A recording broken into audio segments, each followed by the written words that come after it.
Of course, Christy, the cleanest right now. Of course, Deb, you know it. Well, infamous for the dirty pieces, but we're doing what we do today.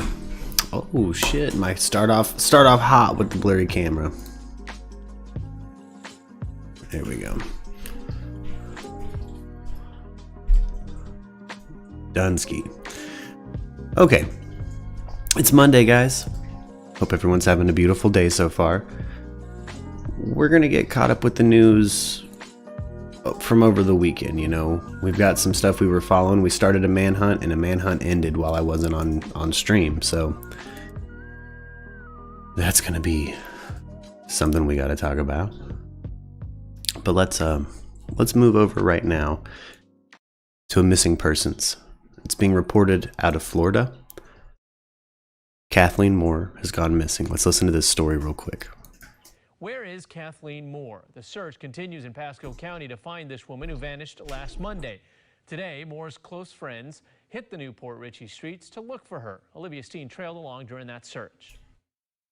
Kathleen Moore's close friends spent the day putting out these flyers, and they also even held their own search in this wooded area just a couple of blocks from where she was last seen.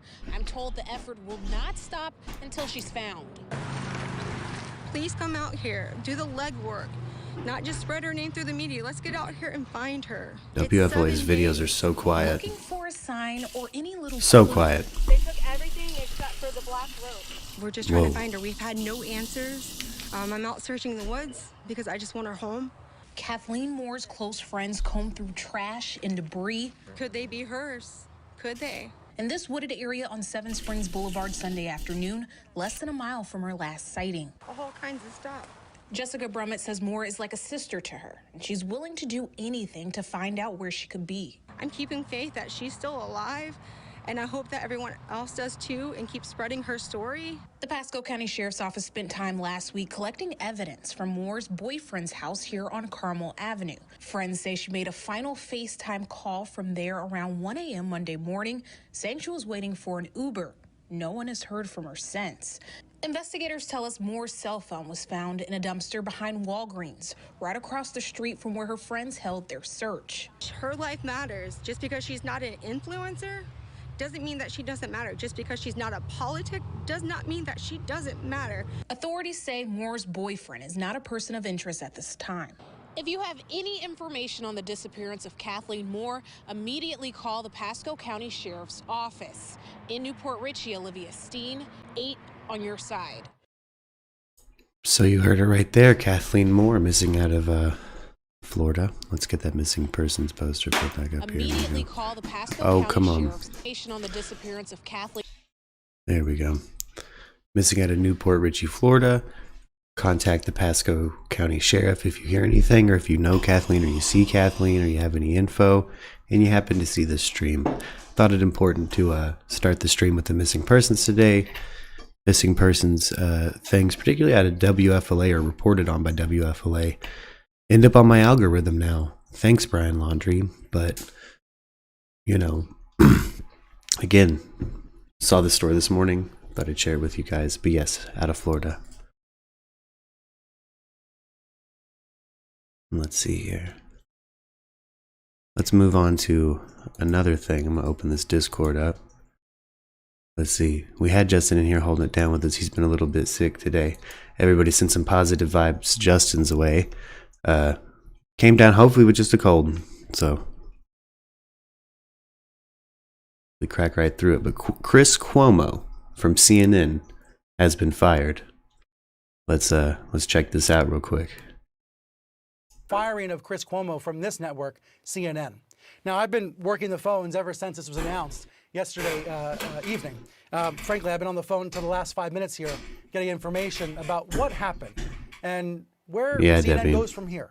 So I'd like to start, now that you know the news about Cuomo's firing, with a timeline of how it came to this point. Yeah, what's the scoop? What's the scoop, CNN? After CNN management supported him all year long. Yeah. That's the key question I've been pursuing as a media reporter. I've been watching Cuomo on here for a minute. 18 hours or so.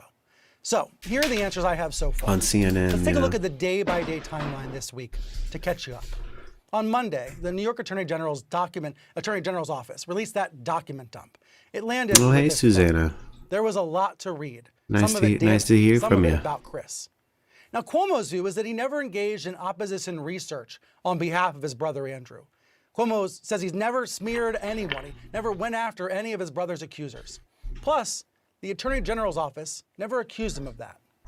But the documents, especially the text messages between Cuomo and his brother's aides, showed a level of coziness with the governor's staff that was alarming to many. CNN leadership on Monday bought some time to scrutinize the documents. Oh, is that what happened, saying Jameson? it would conduct a thorough review. So that was on Monday. On Tuesday, Cuomo's producers were back at work to produce another episode of Cuomo Primetime.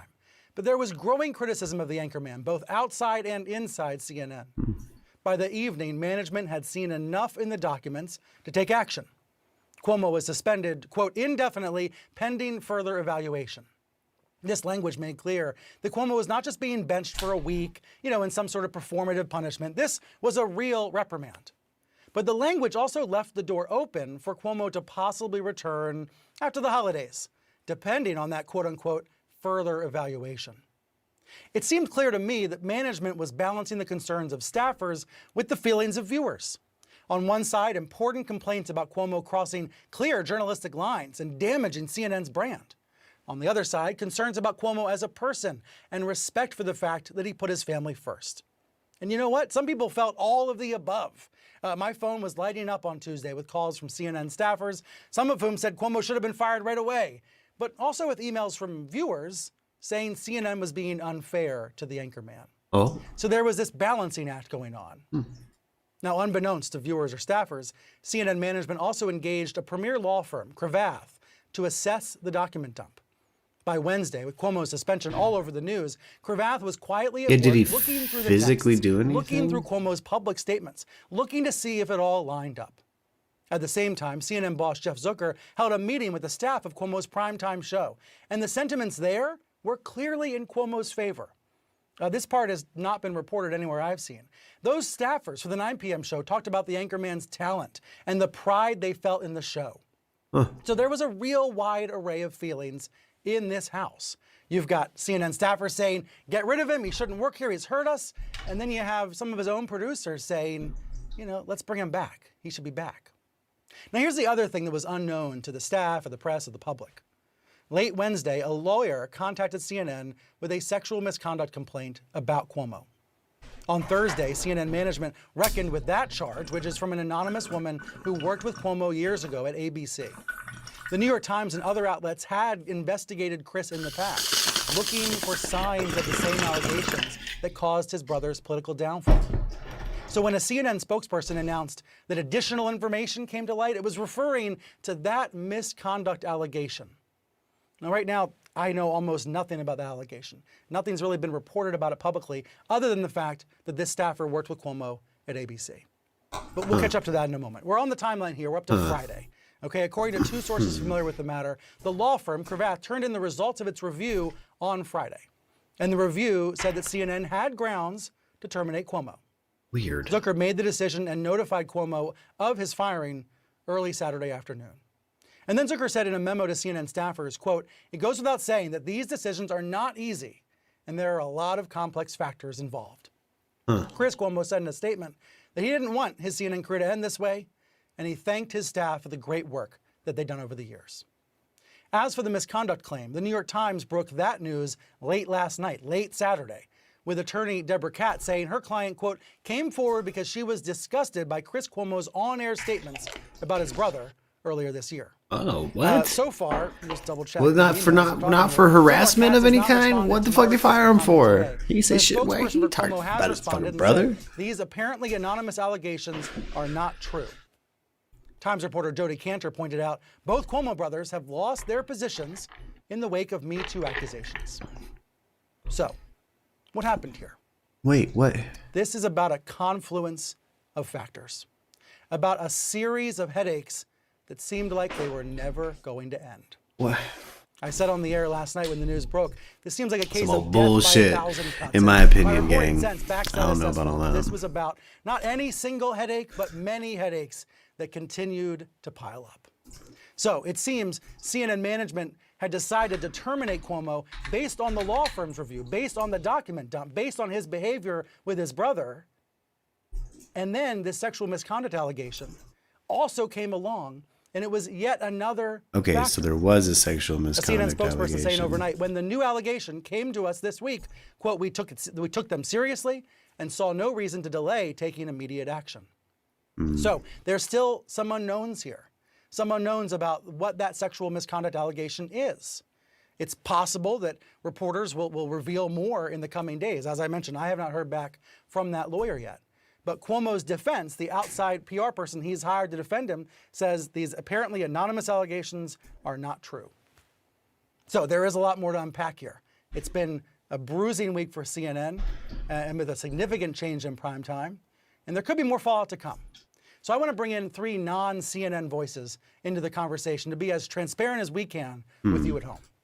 With me now is Sarah Fisher, media reporter for NBC. David Get the Zerwin, people professor of in. Media Studies at Get the Goucher specialists College, in. Mara Schiavocampo, journalist and host of the Run Tell This podcast, formerly with NBC. So Run thanks Tell everybody This for assembling podcast. this morning. Sarah, you've been reporting on this just as I have. What are the biggest unknown questions that you have this morning? Yeah.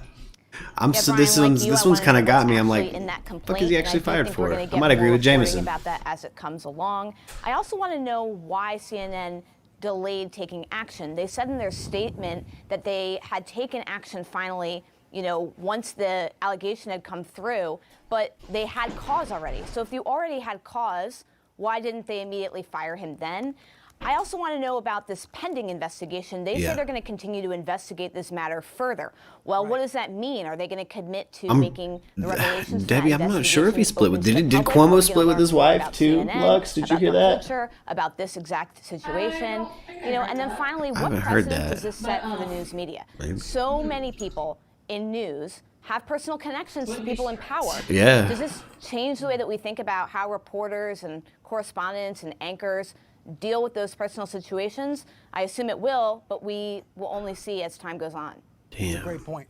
So there's such a a complicated case here where you have this apparently a former ABC staffer, someone who worked with Cuomo at ABC, making this allegation. Then you have all these producers who currently work for Cuomo singing his praises, and they are, at least the people I've talked to, quite disappointed that Cuomo's been terminated. So a lot of tension in this. Let's go to David Zurwick next. Ultimately, this is about trust in media, as Sarah was referring to. Trust in media. Has CNN lost trust? Women are sexually abusive. They should be held accountable. Well, I agree with that sentiment, Christy. I agree with that, by the way. Well said. Brian, goes to the heart. Sarah's right. These relationships are out there. People know about them. And it is one of the things that makes people not wary. They don't trust the press because they think it's elites dealing with elites, taking care of elites. We say we're watchdogs, but we watch some people harder than we watch other people. There are friends, there are relationships. There are people trying to court favor with powerful people for information. Here's the problem. We've really lost sense of media ethics in our profession, especially in the last few years. You have to ask yourself first, and this is the mistake that Chris Cuomo made, and in some sense I think CNN made this same mistake in not forcing him to ask this. Who do you work for? Who do you serve? Obviously you serve and you work for your employer or you don't get a check. But beyond that, who are you talking to? You should be serving the public. That oftentimes puts you at odds with people in power. You have to sacrifice that. If somebody cuts you off for information because they don't like the information you're giving the public, too bad. Too many people in this business, and I think this is a little worse than it is. Well, I don't know. I shouldn't say that. It's not better in print than it is in TV. It's across the board for everybody now because we're all one big digital world. People don't ask that question. Yeah. Cuomo, come on, he's a lawyer. He should know this. He should have asked himself that, and he wasn't. People say, look, he wasn't. He was taking care of his brother. He wasn't giving me information. If you were a new resident in New York, he wasn't giving you information that would help you cast a vote more wisely in the next election or know whether to support the governor. No, he was serving his brother. Now that complicates it because of the brother.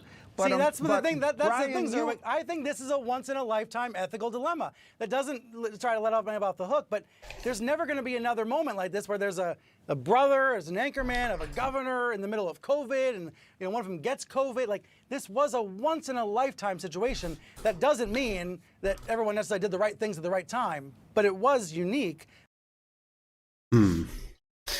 I like the conversations that are going on in the chat about this. Let's see if we can't find anything else about Cuomo.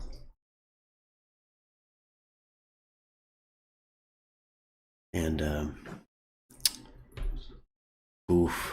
it's a tough one, and I see what both sides are saying. We kind of have a phrase we coined here at Merc Radio: consequence culture.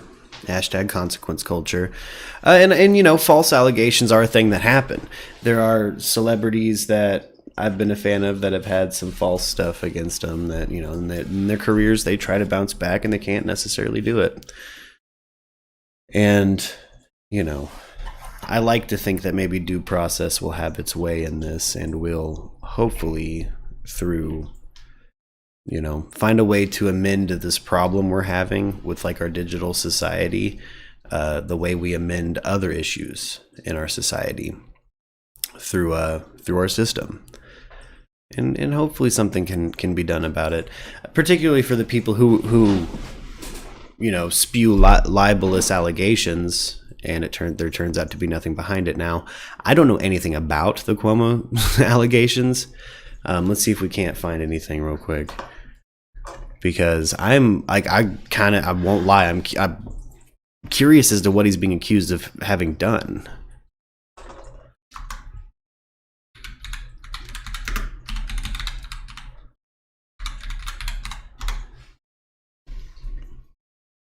Okay, here is Cuomo's accuser. The next few days could determine the political future of New York Governor Andrew Cuomo. Pressure is intensifying after a revealing interview with a woman identified as Executive Assistant #1 in the State Attorney General's sexual harassment probe of the governor. Brittany Commisso accuses Cuomo of groping her, and when asked about his repeated denials, she told CBS News and the Albany Times-Union the governor knew exactly what he was doing. Cuomo has been largely out of sight, huddling with his inner circle, but one of his most trusted and influential advisors, Melissa DeRosa, quit overnight. At the state capitol, lawmakers are moving ahead with impeachment proceedings, and they're looking into more than the sexual harassment allegations. Also in focus, Cuomo's handling of the coronavirus pandemic. CBS's Jerika Duncan is in New York with us tonight. So, Jerika, tell us, what is the impeachment timeline?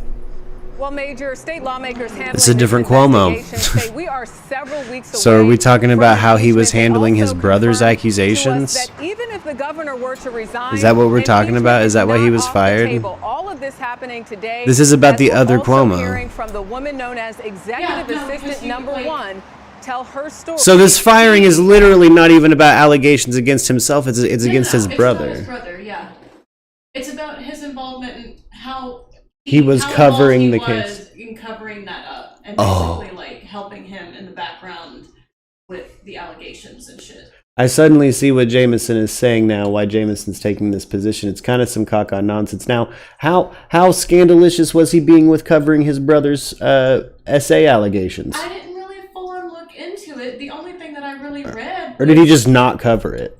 Well, no, it was just the fact that he didn't admit to how involved he was in supporting his brother during those allegations. Oh, that's some old bullshit because it's a little strange. Because it's his brother. Yeah. You know what I mean? Like, of course you're going to support your fucking brother. It's your brother. That's fucking crazy. Yeah, it's a little confusing. That's fucking crazy. I see why CNN was saying they're obfuscating and saying it's a conjunction of reasons. Bullshit. You didn't like the way he was covering or not covering his brother on your primetime slot, in my opinion. And CNN asked him, but hey, look, again, I think it's not so much a Me Too thing and more of a CNN is taking it to the boss of CNN and saying, hey, look, dude, he's not covering what we want him to cover during our prime time. We got to let him go. And they fucking found a reason to let him go. Jameson says he used sources he gained from being a reporter at CNN to doing, an oppo research on the accusers of the governor. Gotcha.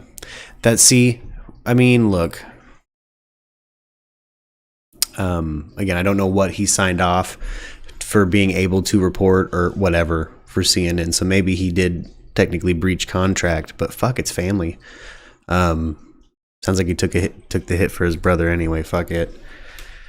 And managed to go out on some scandalicious shit. Do you guys think we'll see Cuomo show up on a different network sooner rather than later? I feel like it. I feel like we'll see Cuomo sooner rather than later, for sure. Because that being fired for that, it kind of feels like they're just kind of being underhanded about it. Yeah.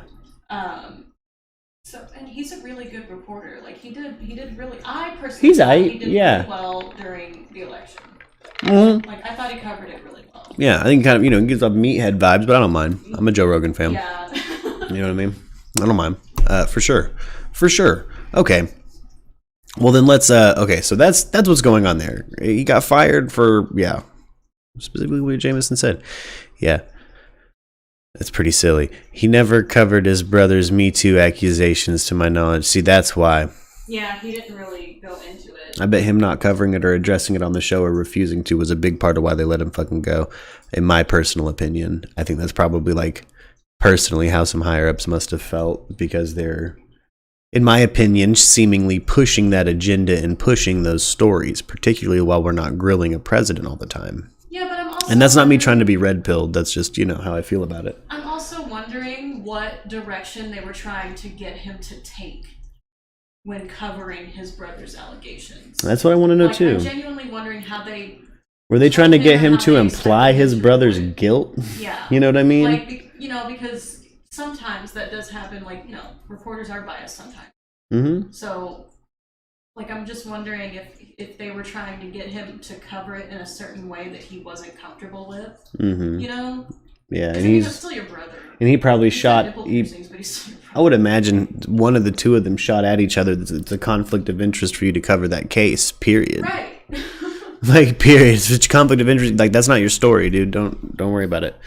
We'll give it to whoever the fuck up, Anderson Cooper or whatever. Really, they should have just done that. Give it to Anderson Cooper. They should have passed it to somebody that it wouldn't be a fucking conflict of interest. I don't know why his brothers. You can't make him report on his brother Mm-mm. a certain way. Mm-mm. If there's like details that he knows about that he can't talk about. Like, that's fucking weird to not give the public all that information. Yeah. Just sit there and like steer the conversation in a certain way. Yeah. Jameson says, I would be remiss if I didn't mention, though, Chris Cuomo basically implied Justice Kavanaugh was a rapist on his show.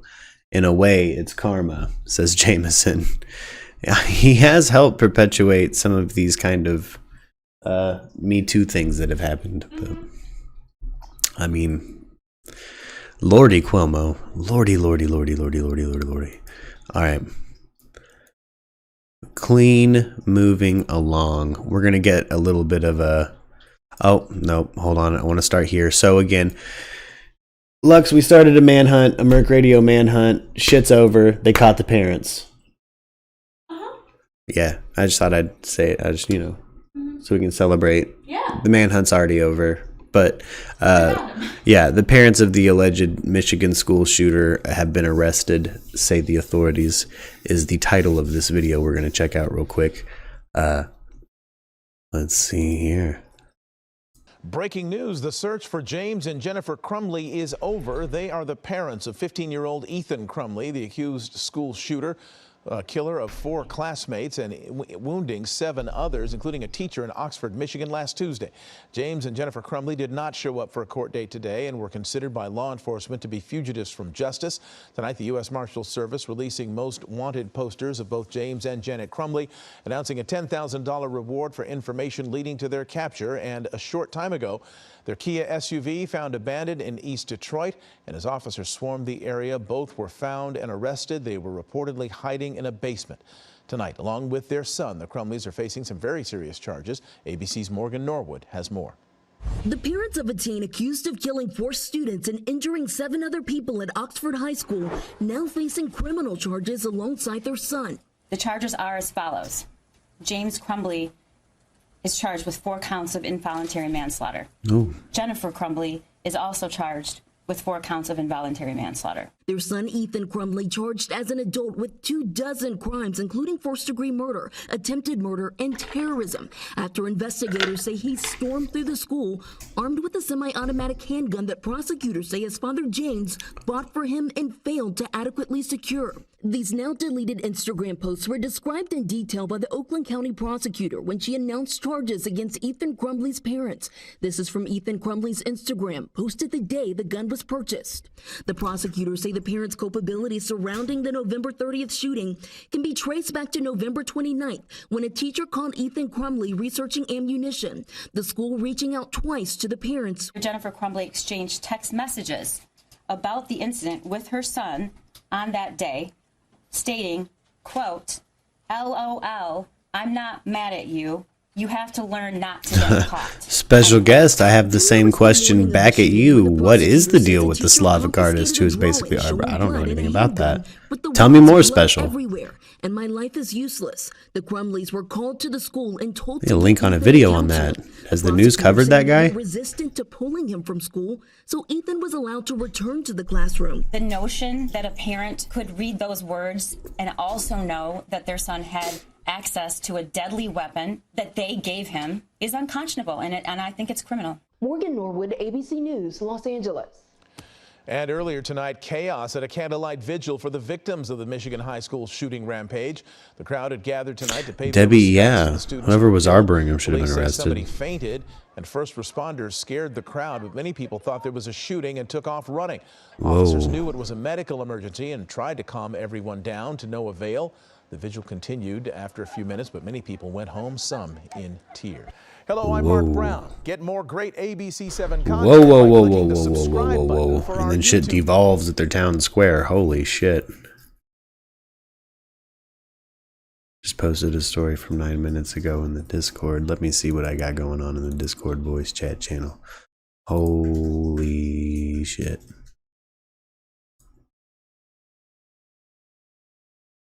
Alright, let's pop this bad boy open.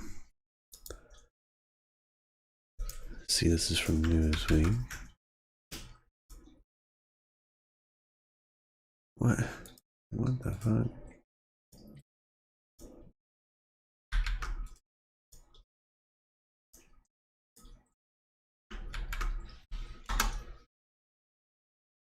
Artist who let Oxford shooter's parents stay in his studio doesn't watch the news, says the attorney. The charges are as follows. We just heard that. Let's see here. Ooh, I don't know how to say his name at all. Okay. Andrzej Sikora, the artist who let Oxford high school shooter Ethan Crumbley's parents stay in his Detroit studio, doesn't watch the news, his attorney said Monday. Police arrested James and Jennifer Crumbley in Sikora's studio early Saturday morning and said 65-year-old artist could be charged if they determine he played a role in their disappearance. The Crumbleys proved hard to find after their 15-year-old son fatally shot 4 classmates last week, though their attorney argues they weren't hiding. Sikora's attorney, Clarence Dass, said the studio owner didn't know the Crumbleys faced criminal charges when he allowed them to stay. According to the local station WJBK-TV, Dass said Mr. Sikora doesn't watch the news like many people and wasn't actually following the development after Oxford. Huh. Let's look up this guy's artwork real quick. And hope I don't get put on a list.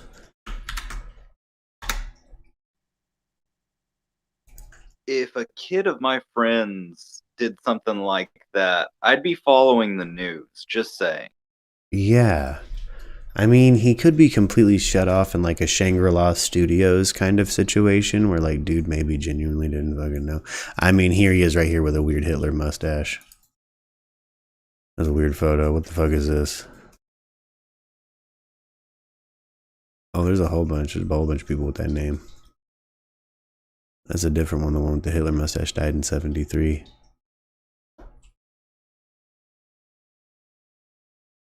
Okay. So he's kind of like an abstract painter. Got you. He does some shit, you know, your mom might hang up in her house. Get that shit behind the couch. Accent that shit, accents the rug and shit. You know what I mean? Weird that they went there. I wonder if he's some kind of hard right ideologue. I don't understand. I wonder, this dude seems so weird that the mother is who she is and she just knows this, like they just know this dude.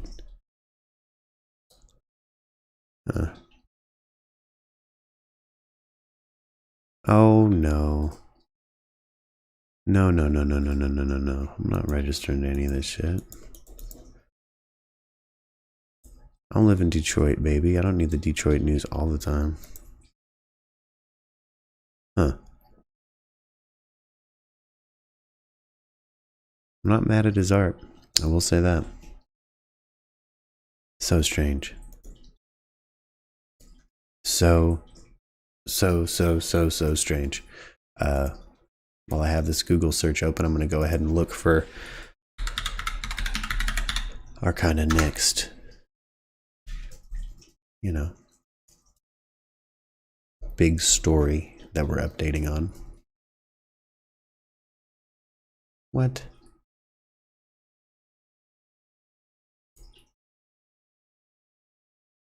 We'll just continue with Google, ho.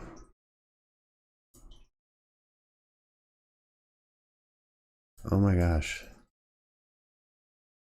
Continue without subscribing, please. Just let me read this fucking article.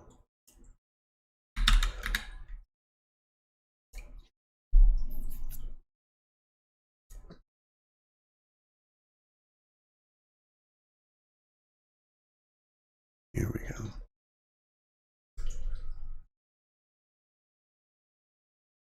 Oh, I've reached my limit of free articles. Oh no.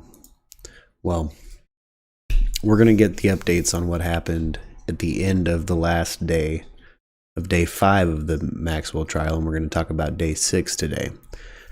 Before we do, I'm going to take this moment kind of halfway through our first hour to get my plugs out of the way.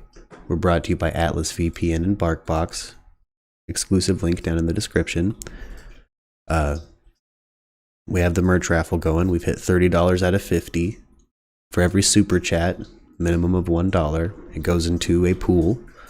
Once we hit $50, we draw a name out of everybody who's put in a super chat, and you get to pick whatever you want from the merch store, and we send it to you, baby. So all super chats go to that. And all right, get that out of the way. Let's move right to clean. Let's move on to Maxwell. Okay. Explosive testimony and trial of Jeffrey Epstein's longtime companion. Let's just let this run. If you got him, burn him. Elaine Maxwell, the longtime companion and alleged accomplice of pedophile Jeffrey Epstein. On Friday, defense lawyers grilled Epstein's former house manager about his damning testimony the day prior, when he told jurors that many women visited the home. Oh yeah, Debbie, BBC some News, of the yeah. underage accusers. He read from an employee manual that instructed, "You see nothing, hear nothing, say nothing." And he said Maxwell told him personally that she was the lady of the house. Prosecutors also brought in a green collapsible massage table that was recovered from Jeffrey Epstein's Palm Beach villa, among other adult items. And joining me now is journalist Vicky Ward. She's the executive producer of Chasing Ghislaine, streaming now on Discovery Plus. Vicky, what do you make of this testimony on the atmosphere at Epstein's home and the manual detailing instructions for staff to remain very discreet about all of this, to maintain extreme discretion? What can you tell us? Well, so, Jim, when Juan Alesi testified about that manual on Thursday, he described it as very degrading. And certainly, it went on for pages and pages and pages. And you could see how visibly affronted he was to have been given a booklet like that. And I think that, it's quite possible that the jury found the sort of snobbery that was implicit in it kind of repellent. However, when Juan Alesi was cross-examined by Maxwell's defense team, they really poked holes at his credibility, pointing out that what he had said in court last week under oath about his own history with Jeffrey Epstein, about the fact he said he'd have stolen money from him once, was in fact not true. Under oath, in previous testimony, he had said that he had stolen twice from Jeffrey Epstein. And that, I could see jurors nodding, shaking their heads at this. That seemed to be a successful strategy for the defense to really strike at his credibility. And this week we also heard from Epstein's personal pilot. He listed some of the high rollers who flew on Epstein's private jets, including Prince Andrew, former President Clinton, former President Trump, as well as a pair of former senators. Fucking John Glenn. Accused of wrongdoing. Fucking John Glenn. But is this why, according to your report, he was on these one of the names mentioned in this Epstein in this Maxwell case? Oh, sorry. So I think people are you're fine. You're fine. possibly for being named in this trial. We've already heard some names of powerful men that I certainly didn't know had known Jeffrey Epstein before. Fidel Castro being one. But I think the other point of all of this is, the defense will argue that all these famous people show how Jeffrey Epstein was able to camouflage himself, and I suspect they will argue that in part, Ghislaine Maxwell was compartmentalized from Jeffrey Epstein's life. That's certainly what they said in their opening arguments. And let's play a clip from your special that gets into the dynamic between Maxwell and Epstein. Sources who knew them during this time told me that he insisted she lose weight, and that she did. That he could be incredibly abusive to her in public, and she put up with it in silence. Is Maxwell also a victim of Epstein's abuse and manipulation, do you think? What do you make of that question, and do you expect the defense to play up that angle? So, it's complicated, Jen. We did hear from Juan Alesi under cross-examination by Ghislaine Maxwell's defense lawyer how Jeffrey Epstein would ask the house manager to remove all photographs of Ghislaine Maxwell on weekends or periods of time when he wanted to invite other women to come and stay. And the defense suggested that this was a secret between the house manager and Epstein. So, you know, clearly this was an attempt to show how manipulative Epstein was, and that Maxwell was someone who was a victim, if you want to use that word, of those manipulations. Having said all of that, so far, I don't think you've seen the defense try necessarily to play up the fact that she was manipulated by Jeffrey Epstein. I think what they're trying to do is separate her from Jeffrey Epstein's sort of I hate this defense's clear strategy. criminality. Hate this defense's strategy. It's kind of effective. Oh my God. Trump mocks top general at his Florida resort. Let's check this out real quick. Former President Trump soaking up a supportive crowd at his Florida resort last night and taking aim at General Mark Milley and the decision to leave military equipment in Afghanistan amid the U.S. withdrawal. You got a $50 million airplane. You got a $29 million gorgeous helicopter with every type of helicopter. Many of them brand new, literally out of the box. 28, 29 million. We have $60, $70 million plane. You mean you think it's cheaper to leave it there so they can have it than it is to fill it up with a half a tank of gas and fly it into Pakistan or fly it back to our country? You think, yes, sir, we think it's cheaper, sir. That's when I realized it was a idiot. Of course, this is the same man who got a deferment for bone spurs to avoid the Vietnam War draft, and he incited an insurrection.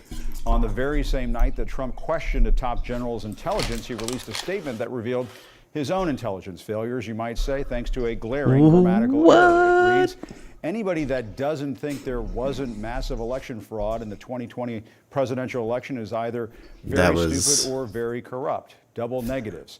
They're never not a problem. I'm joined now by former Homeland Security Counterterrorism COVID Task Force member to advisor to former Vice President Mike Pence, Olivia Troy. Olivia, thanks for being with us. We appreciate it. Has it really come to this? I mean, we've seen Trump's sort of sad Elvis act before, but he just called it Trump's sad Elvis act. With the big hair and the bloated frame. Fuck. I gotta, hey, I didn't know homeboy was preheating his oven. I didn't know he was roasting the dude today. Okay. Whoa. To juxtapose that fucking with, hilarious. This sloppily written statement, I suppose it might bring back some memories for you. Hey, why?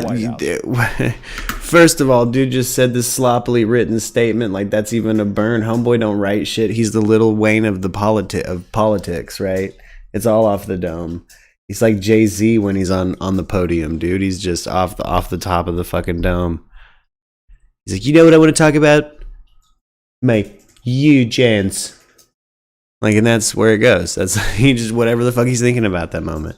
I guess at this moment he thought this general was a fucking idiot.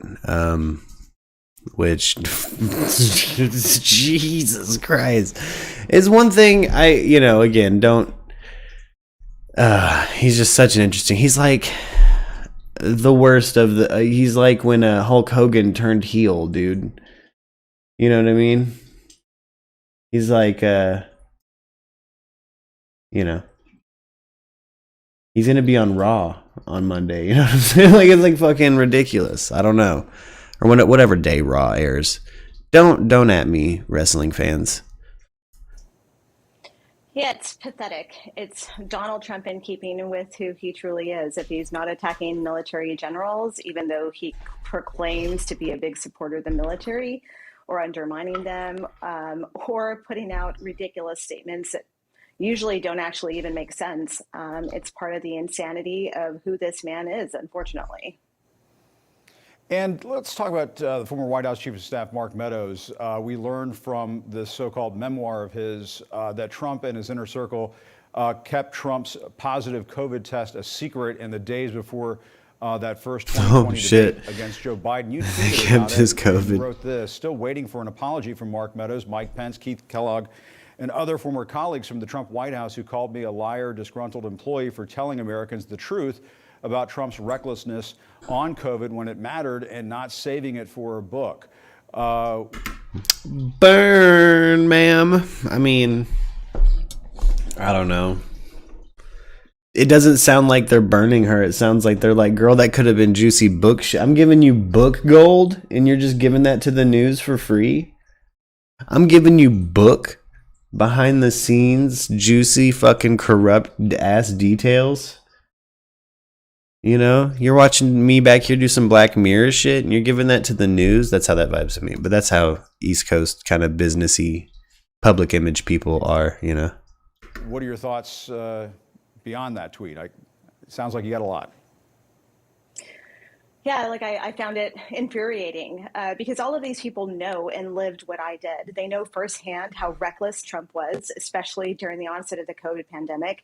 And thinking back to that moment of the fact that here we have the leader of the country at the time putting these families' lives at risk. These are the families that had a family member pay the ultimate sacrifice for our country. And the plain disregard and disrespect shown. And yet you have a whole group of people surrounding this man who are enabling him. None of these people came forward to tell the truth about what was happening. And coming forward could have saved lives at the time. And I think it just goes to show that a lot of this is done in self-interest. You know, Mark Meadows decided that this was a story that he would finally tell the truth about what this man was capable of, his behavior. But he saves it because it's for profit in a book. And, you know, he thinks it's, you know, self-grandizing, I guess. But think about the moment and think about the lives that were potentially impacted that day. I keep thinking about who got infected that day from COVID possibly. And I just think about how deplorable it was to put other staff consistently at risk. And I know the extent that they're capable of going, you know, the extent they'll go to cover up when things like this happened. Yeah, and what does it say about these claims of executive privilege, that Meadows can write a book and put some of these details in a book, but he won't go in front of the January 6th committee? Yeah, it must be nice to cherry pick when you decide to tell the truth for profit or else decide that you're going to double down and continue a lie for someone that you continue to be loyal to. But the fact of the matter is, like, you know, I think Mark Meadows he's at a crossroads right now, I would say. He needs to decide I get her position. Which path to go on. Is he can continue to be loyal to a man and I respect it. Quite frankly, waning in his power, especially in the Republican Party. Now, that's not to say that Trumpism is fading. It certainly isn't. We're seeing that across the country. But what I'm saying is, will he remain committed to a man, or is he going to actually start to cooperate, tell the truth of what really matters in a moment that really matters, especially when it comes to the events of January 6th? And your former boss, Mike Pence, is in the news this week. So she's saying Fool definitely had, you know, a role in Jan 6. Here's what he said about Trump. This is what he said about defying Trump and certifying the election. I know in my heart of hearts that on that day, we did our duty. On that day. The Constitution. I don't know if President Trump and I will ever see eye to eye on that day.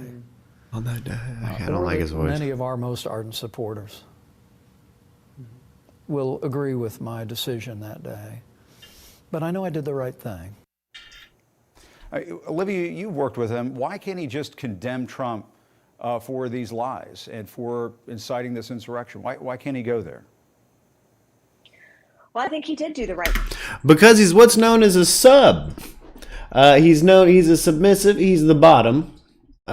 He's what's known as a bottom. Sorry, I was looking at I was trying to get a rise out of her. Mike Pence is what's known as a bottom, and that's why. Right thing that day. But I think the problem is that he knows that Trumpism is the base of the Republican Party right now. And these extreme movements within that Trump has enabled and encouraged are it. And he cannot potentially make a run for 2024, which I know that he has a desire to. I know that he plans to run without this population. So he's trying not to alienate them too much. But even though I don't think they'll ever change their minds of him being a traitor just for doing his job that day and doing the right thing for our country. And before we go, I have to ask you about this piece of folklore that you've been asked about. You've talked about, I guess it involves Taylor Swift. You said one time you were blasting her music in your office and you were warned that could get you fired because I guess Taylor Swift has criticized Donald Trump. Is what? Look, number one, I'm grilling her not because Taylor, it's not political. You jamming some stuff written in gel pen, I'm gonna grill you. You know what I mean? So, why are we going political with this lady? Maybe just the people around you really don't want to hear that shit. Kind of like I do not want to hear Taylor Swift. Really, ever. I've given her a chance. Everyone's like, she's got that record, fucking the newer one. I'm like, it's nah. Still written in gel pen, still not good. Is that true? It is. I was playing "You Need to Calm Down" because I was thinking about the people in the room in a meeting that I just left, and I was thinking also for myself that I needed to calm down. And believe it or not, Tim, it was a meeting about masks and sending them out to households across the country to help Americans during the COVID pandemic, and I had lost. Interesting. This was about that whole debate that went on inside the White House about whether to send masks to every household in the country. Is that what you're saying? That's exactly it. And I can't tell you how upset I was that night in my office. I remember playing that. I do remember my colleague coming in and asking me if I was trying to get fired. At the time, I was quite frankly confused on whether it was the fact that I had raised. She was in her office. She was in her office having a strong moment, I lost the fight to send you a mask. Oh my gosh. I can't even imagine her poor coworkers having to deal with this probably ugly crying situation where she's, jamming some fucking Tadoff Swiftler. I don't like Taylor Swift. It's okay if you do. I respect you. I just, it's not for me. It's not from a place I don't like her lyrics and stuff. It's not really poetry for me. But must have been speaking to this lady when she lost this internal little debate. During a task force meeting, or whether it was the fact that I was playing Taylor Swift in my office. But that goes to show that every move that you did in the Trump administration was monitored and watched. It's all political administrations, watch everything. It's all about public image. If you're in a room full of wolves, man. In an office full of wolves, I can't even. And so there you go. I mean, I can't help it. I'm a Swiftie, and I was upset about what was happening at the time. That is so disturbing that there would be an administration, I guess, approved list of musicians that you can play around the White House. Olivia Troy, thanks as always for your candor. We appreciate it. Good talking to you. My takeaway. What's really disturbing, she referred to herself as a Swiftie. I was about to say, Justin, we're as usual on the same page with this dude. Yeah, she's a Swiftie and she was upset, and I have no other words. She's a Swiftie and she's upset. Oh man. I just, I need the universe to really come in clutch with enough energy to deal with that kind of with Swift. I was not expecting some hard fucking, Taylor Swift news. I mean, well, yeah. Look, if you're ugly crying to some, and you're calling yourself a Swift, I don't know. I don't like working with her already. I'm just saying, it's not me I'm trying to stay apolitical about it. Just as a music fan, man, get that out of here. She's being a problem. You need to. I can't. Ugh.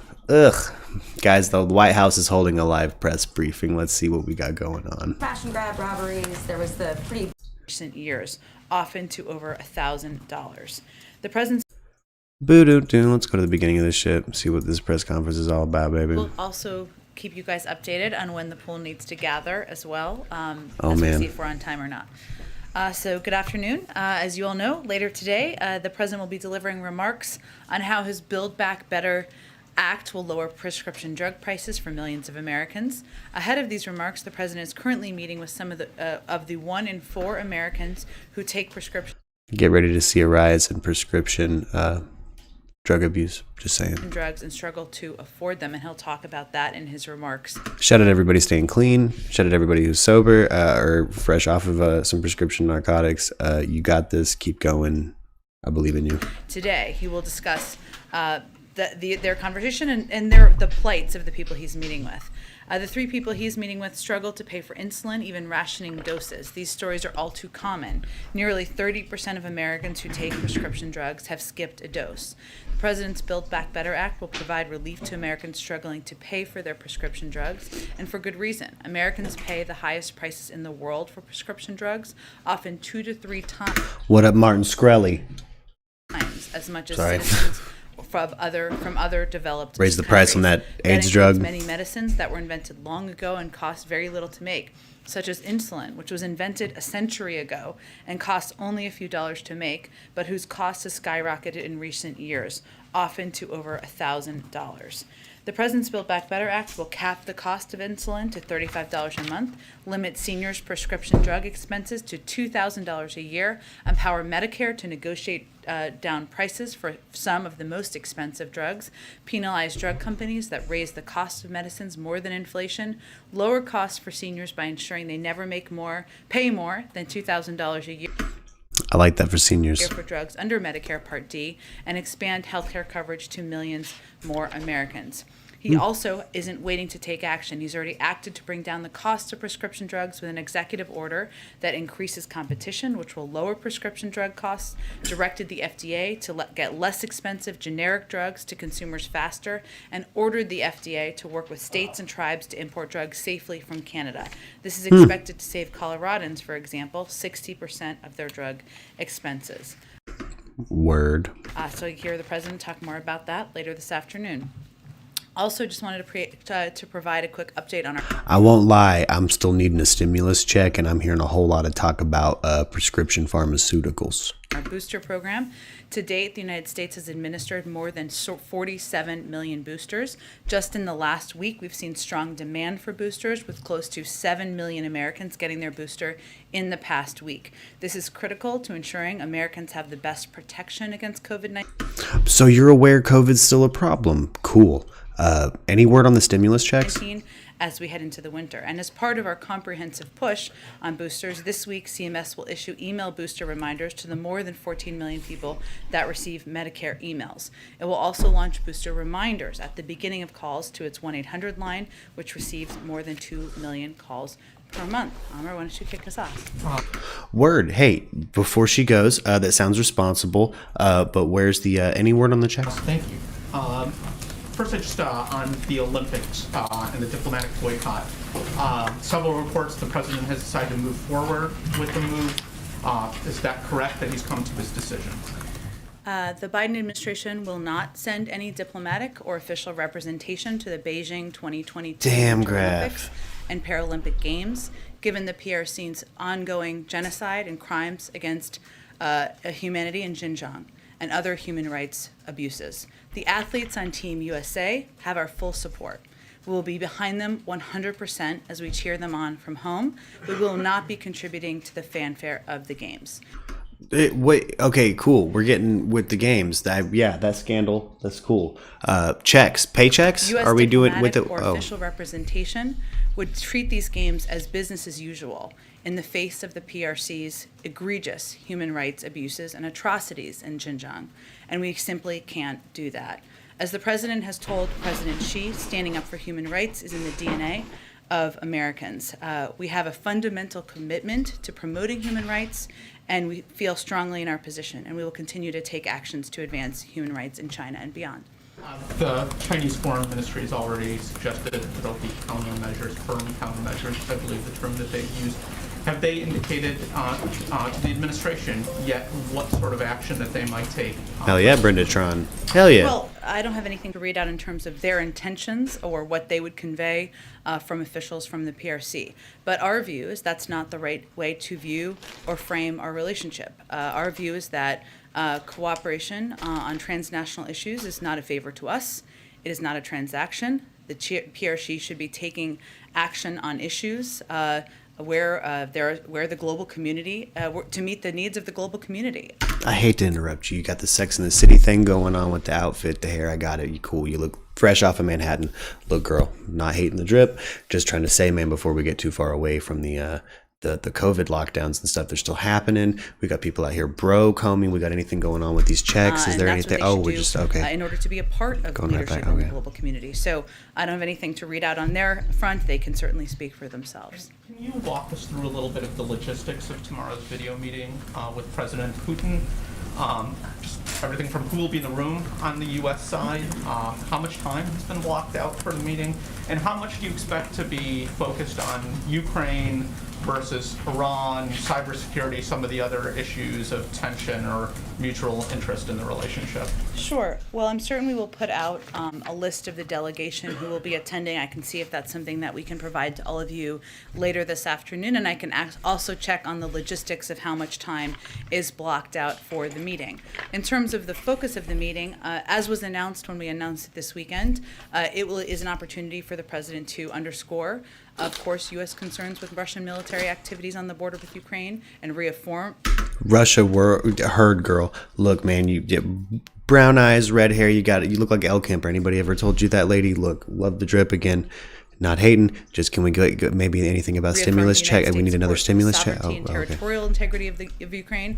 It's also an opportunity to discuss a range of topics in the U.S. and Russia relationship, including strategic stability, cyber, and regional issues. But you can certainly expect that our concerns about the military activities on concerns. Funny word, lady. I got a friend who just said that he didn't actually get his stimulus check, border, and he said, will be a prominent part of the discussion.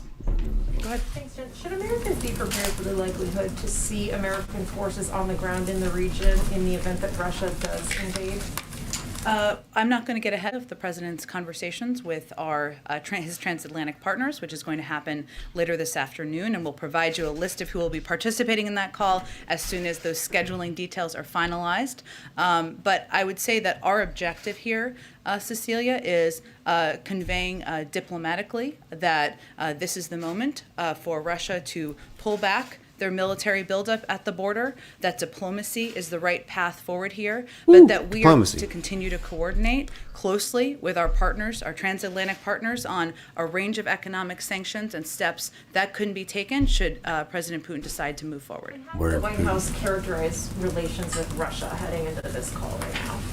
I think our objective from the beginning of the president's time in office has not been to escalate the relationship, but has been to move to a more stable footing in the relationship. But certainly that means that we can raise concerns where we have them, specifically about areas like the military buildup we've seen on the border in Ukraine.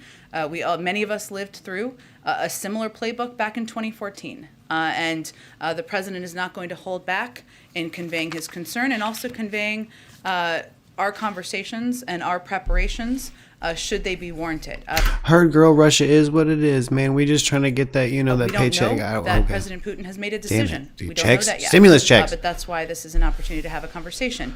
But there's also an opportunity in this call to have a conversation about a range of topics where there can be mutual interest, whether it's Iran's nuclear capabilities as a member of the P5+1 talks and what that looks like moving forward, and other strategic stability issues where we have worked together in the past. Very quickly on China, if I may, is a diplomatic boycott enough given the human rights abuses? Well, let me first say, everybody can call it whatever they want to call it. I would just remind you that often when you use diplomatic boycott, that phrase, that brings people back to 1980, and we are not. The athletes will be participating. We will be rooting for the athletes from home. I am an Olympics-obsessed person, so I'm looking forward to doing that. But I think this is just an indication that it cannot be business as usual, that not sending a diplomatic delegation sends that message. That does not mean, I think this was your question, just to come back to it, that that is the end of the concerns we will raise about human rights abuses in Xinjiang. We've already taken a number of steps. We've been a leader in the world in leading actions through the G7. We're obviously also working with Congress, but this is just sending a message that given these human rights abuses, we cannot proceed with business as usual. Go ahead. Look, I know that girl's busy talking about China, but I'm just worried about the people on the ground. I got cousins and shit. I'm unvaccinated. I can't get vaccinated. I got autoimmunity. So I just wonder if I can get another stimulus check or something. Maybe if it could work out. Oh, you pointed at him. Oh, my bad. Well, Steve, we have informed them of our decision, and obviously we will leave it to them to make their own decisions. Why not pull American athletes from the Olympics? Are none of these people broke? I don't think that we felt it was the right step to penalize athletes who have been training, preparing for this moment, and we felt that we could send a clear message by if they let them in that room, they're not broke. Right. On the Putin call, how specific will the president be with Putin on what the consequences will be if there's an invasion? I think the president will be clear, as we have conveyed publicly, that we have been preparing a range of economic sanctions or economic options that could have a detrimental impact on the Russian economy. In terms of what level of detail, I will leave the president the space to do that himself. Go ahead. On those potential sanctions, obviously European partners have different equities here, particularly on the energy side of things. Will these all be done in concert with transatlantic allies, or is there a possibility that the U.S. would operate some on a unilateral basis? It's a great question, Phil, and I think the president is going to have this conversation with a number of key partners this afternoon. Obviously, it's important to us to move in coordination and in lockstep with our transatlantic partners and allies. Exactly, special guest. In or out before those conversations. Exactly. On the domestic front, Senator Schumer sent a letter to his. I gotta quit going to bodegas for my medical care. Is what you're saying, special guest. I gotta just bum rush that vaccination center, just throwing upper arms, hoping I catch a needle. That's what I'm about to do. As you noted in his colleague letter, a very Washington term, Leader Schumer made clear today that he's moving full speed ahead, and that he outlined in very specific wonky Hill detail that I'm sure you of all people appreciate, Phil, all of the work happening behind the scenes. Obviously, we're engaged in that, but we certainly support Leader Schumer's effort and push to move this forward. She does a lot. And get it done in the coming weeks. I guess what I'm asking is, before the crowd turns, like some old ranch dressing left at a salad bar, lady, we get any stimulus checks? Is Christmas drop dead? Oh, you weren't pointing at me. I'm not in a suit. Past Christmas, if Shit. the legislative realities make that the case. I certainly understand why you're asking. There's many conversations and briefings between now and Christmas, so we're just encouraged by you're right, Leader special. Schumer's Oh, I now can't unhear it. I hope I don't do it all day. Among staffers, among members, to move this forward and get it done. Go ahead, Ashley. Thank you. Jen, on the Democracy Summit, can you explain why countries such as Hungary, which is an EU member, and Turkey, which is a NATO member, are not invited, while other countries like the Philippines and Pakistan, which has some especially egregious record on human rights, are included?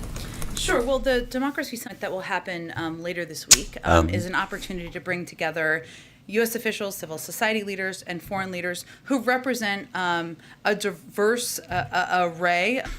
You can already tell by her body language and her changing from to that she's a lot more comfortable with this question and with this reporter. Just saying, don't know if you guys observed that. Anybody who's interested in body language or profiling, there you go. That was a good example of it. of experiences to talk about strengthening democracy, defending against authoritarianism, fighting corruption, and promoting respect for human rights. Inclusion or an invitation is not a stamp of approval on their approach to democracy, nor is exclusion a stamp of the opposite of that, of disapproval. So it's just meant to have a... As she goes to the negative parts of what she's explaining, you watch her go from back to This lady's you can read her like a book. A broad scope of leaders, a broad scope of private sector and civil society officials represented. To follow up on that briefly, there's sort of the roughly 110 countries you've invited, there's a group of about a dozen or so that are a little, to use a non-wonky term, cuspy, right? That feel like they could kind of go either way. Can you just give a little thinking on how those decisions were? Putting money that Alley Katz, one of our favorite Murkies, Alley Katz, is related to this lady. I don't know why. Something about your cadence, something about this lady's accent. She sounds like she could be blood. Like if Alley was to pop in here and be like, that's my cousin, I'd be like, I fucking knew it. Were made when there was a debate over a country? Sure. I mean, I would say, broadly speaking, that this is an opportunity, again, not to celebrate everything we've done on democracy, either for the United States or all of these countries, and call it a day. It's an opportunity to continue to strive to do better. The president feels that, democracy is always a work in progress. You're always trying to make yourself better, to lead better, to push other countries to be better. To give us some extra financial relief, because it's been a minute.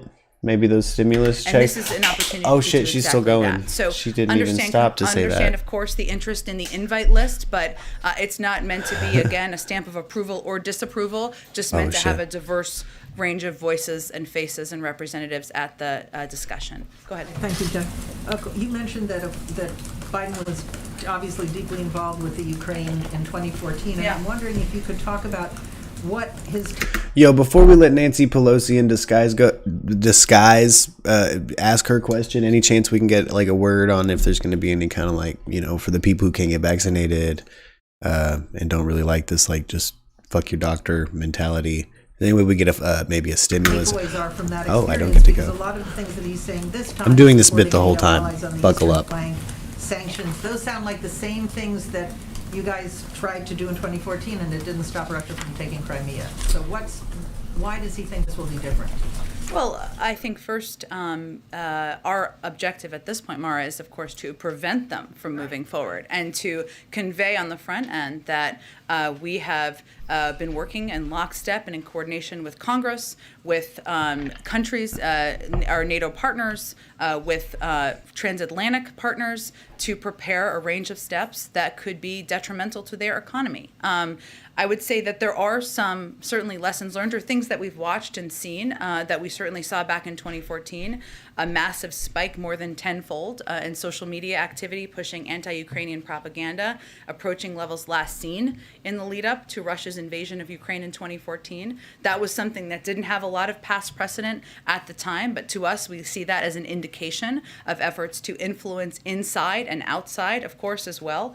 We've also seen evidence, as we've noted here, of Russia making plans for significant aggressive moves against Ukraine. So I would say our objective, or the president's objective, is to, on the front end, always lead with diplomacy, have those conversations. We're having them directly with Russian leaders. The Secretary of State obviously met with his counterpart last week, and we're having those at a range of levels. The president speaking with President Putin tomorrow. But in the meantime, to prepare a range of options should they decide to move forward. Why will your efforts this time be more successful than last time? Why do you think they will be? Well, we will see if they are. But our objective, first and foremost, is to prevent the move forward, the military progression that we saw happen in 2014. One quick question on testing.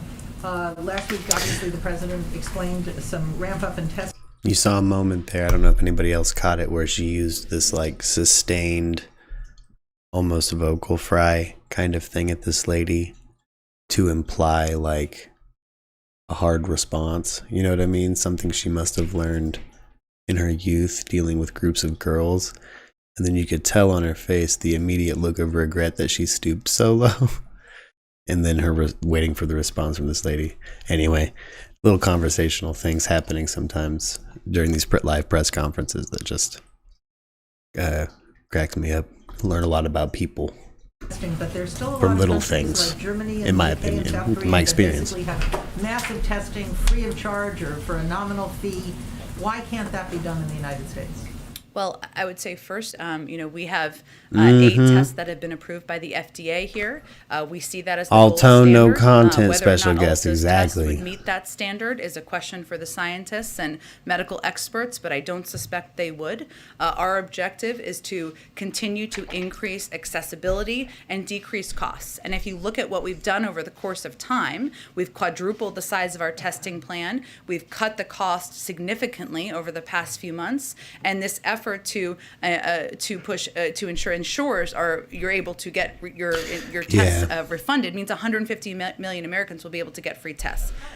I will say, special guest, she's a little bit less abrasive than the last Trump admin picks, who were, sometimes they'll come out hot and wine drunk and all fucking grabbing the podium like the fucking questions now, And then we ended with a sorority girl that looked like she needs some food, dude. Our last press secretary looked like she needed a sandwich, dude. I thought she was going to fall asleep. Look, they clearly replaced her. They cut something off of Kellyanne Conway that was younger than Kellyanne Conway and watered it and grew it and took care of it and then stopped feeding it and then made it do press conferences endlessly. Anyway. Complicated though. Why not just make them free and give them out and have them available everywhere? Should we just send one to every American? Maybe. Then what happens if every American has one test? How much does that cost? And then what happens after that? All I know is that other countries seem to be making them available in greater quantities for less money. Well, I think we share the same objective, which is to make them less expensive and more accessible, right? Every country is going to do that differently. And I was just noting that, again, our tests go through the FDA approval process. That's not the same process that it doesn't work that way in every single country. But what we're working to do here is build on what we've done to date and continue to build out our testing capacity because, Mara, we absolutely recognize that this is a key component of fighting the virus. Yes, they've passed it that we can get a free test a day. You said that the goal is to prevent Putin from invading. So what is President Biden willing to threaten in this phone call will happen if Russia invades, just beyond more sanctions? Halfway between Huckabee Sanders Again, and I think that McEnany. it's not about threats. It's about conveying Well put, special that, guest. Well put. The right path forward here is Well through put. diplomacy. In the meantime, on financial sanctions, we've consulted significantly with our allies and believe we have a path forward that would impose significant and severe harm on the Russian economy. You can call that a threat, you can call that a fact, you can call that preparation, whatever you want to call it. But that is something we've talked about publicly, and certainly the president would convey that as well. Is President Biden prepared to We clean back from fucking COVID back to Russia, baby. Back to the economic possibility of U.S. sphere. military involvement? But no stimulus talk. Again, I'm not going to get ahead of the president's conversation, but that is not our first objective. I would note that in the past, if you look back at 2014, that one of the outcomes here, if they were to decide to move forward, is that the other countries in the eastern flank, in many of them NATO. Ooh, real quick from special guest. Don't lecture me about the cost of tests while we are still paying so damn much to the military after leaving half their equipment to the Taliban, lady. Yeah, well said, special guest. Co-partners will be looking for reassurance from the United States. That's something that was a follow-up to 2014. I'm Damn, not sure Christy, that is what still Russia came home with wants to COVID. see, but that would be Damn. a natural consequence if they were to move forward as well. And then on China, did the White House consider going a step further and barring U.S. athletes from participating in the games? I'm not going to get into additional considerations. All I can convey to you is where we landed and the decision that was made and why. And why did you make that particular decision? Why not bar Why not go further and bar U.S. athletes from the games? Because not sending a U.S. delegation sends a clear message that we cannot conduct ourselves with business as usual, that we are not in a state where business as usual is appropriate at a time where there are human rights abuses that we have been outspoken about, that we have taken actions on, and we feel this sends a clear message. At the same time, we believe U.S. athletes, people who have been training, giving up a lot of blood, sweat, and tears, preparing for these Olympics, should be able to go and compete, and we look forward to cheering for them from home. Go ahead.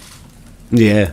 Yeah, especially I'm refusing to answer that question is what she just said. Crime spike Yeah. that we've been seeing. Yeah. There have been smash and grab robberies. There was the pretty alarming murder in the wealthy Hollywood neighborhood last week, and then an attack, violent robbery in Pacific Palisades on Friday. West Coast violence, you know, something that might help some of the impoverished, robbing the wealthy, and some of these smash and grabs would maybe be another stimulus check, maybe just something to think about, food for thought. This is sort of similar to the crime spike that we saw over the summer, and one of I'm not saying reward criminals, I'm just saying it might help the broke. I mean, look, man, when the hood's hungry. the president's biggest pushes to address that was the DOJ strike teams that were sent out to those 5 cities. It was DC, New York, Chicago, LA, and San Francisco. Since those strike forces were assembled in July, have they accomplished anything? Look, I think we sent those strike forces in part because of the spike in gun violence, something that continues to be a concern. And we sent them, the Department of Justice, I should say, sent them in order to work in partnership and in lockstep with law enforcement on the ground. We've also recently taken steps, the Justice Department, the FBI. So we're just locking people. We're not just locking people up again. It's just back to police. And federal law enforcement State have shit. been working It's with just local back to jurisdictions, fucking especially areas like prison shit. Los Angeles, San Francisco, and others where we've seen a rash of break-ins to offer their assistance and provide Hungry, catch a assistance charge. through multi-jurisdictional task forces. We know that we've seen over the course of time, while we'll let other people determine what the cause and effect is, we know we've seen an increase in crime over the course of the pandemic. We've seen Make that shit timeline. easier to get than What a loaf of the president's bread. been focused on doing is working to A ensure felony. there's funding to support local cops, to support local jurisdictions, to ensure that a law enforcement at a federal level is a partner, both in the short and long term, to address either these spikes in crimes or gun violence, which is an ongoing concern, and to ensure there's adequate funding in the budget. So that's what we are working to do. The Department of Justice, I'm sure, can provide you an update on the strike forces. Are you talking about the funding in the Build Back Better plan then? The funding in the president's proposed budget, which is an increase significantly over what former President Trump proposed.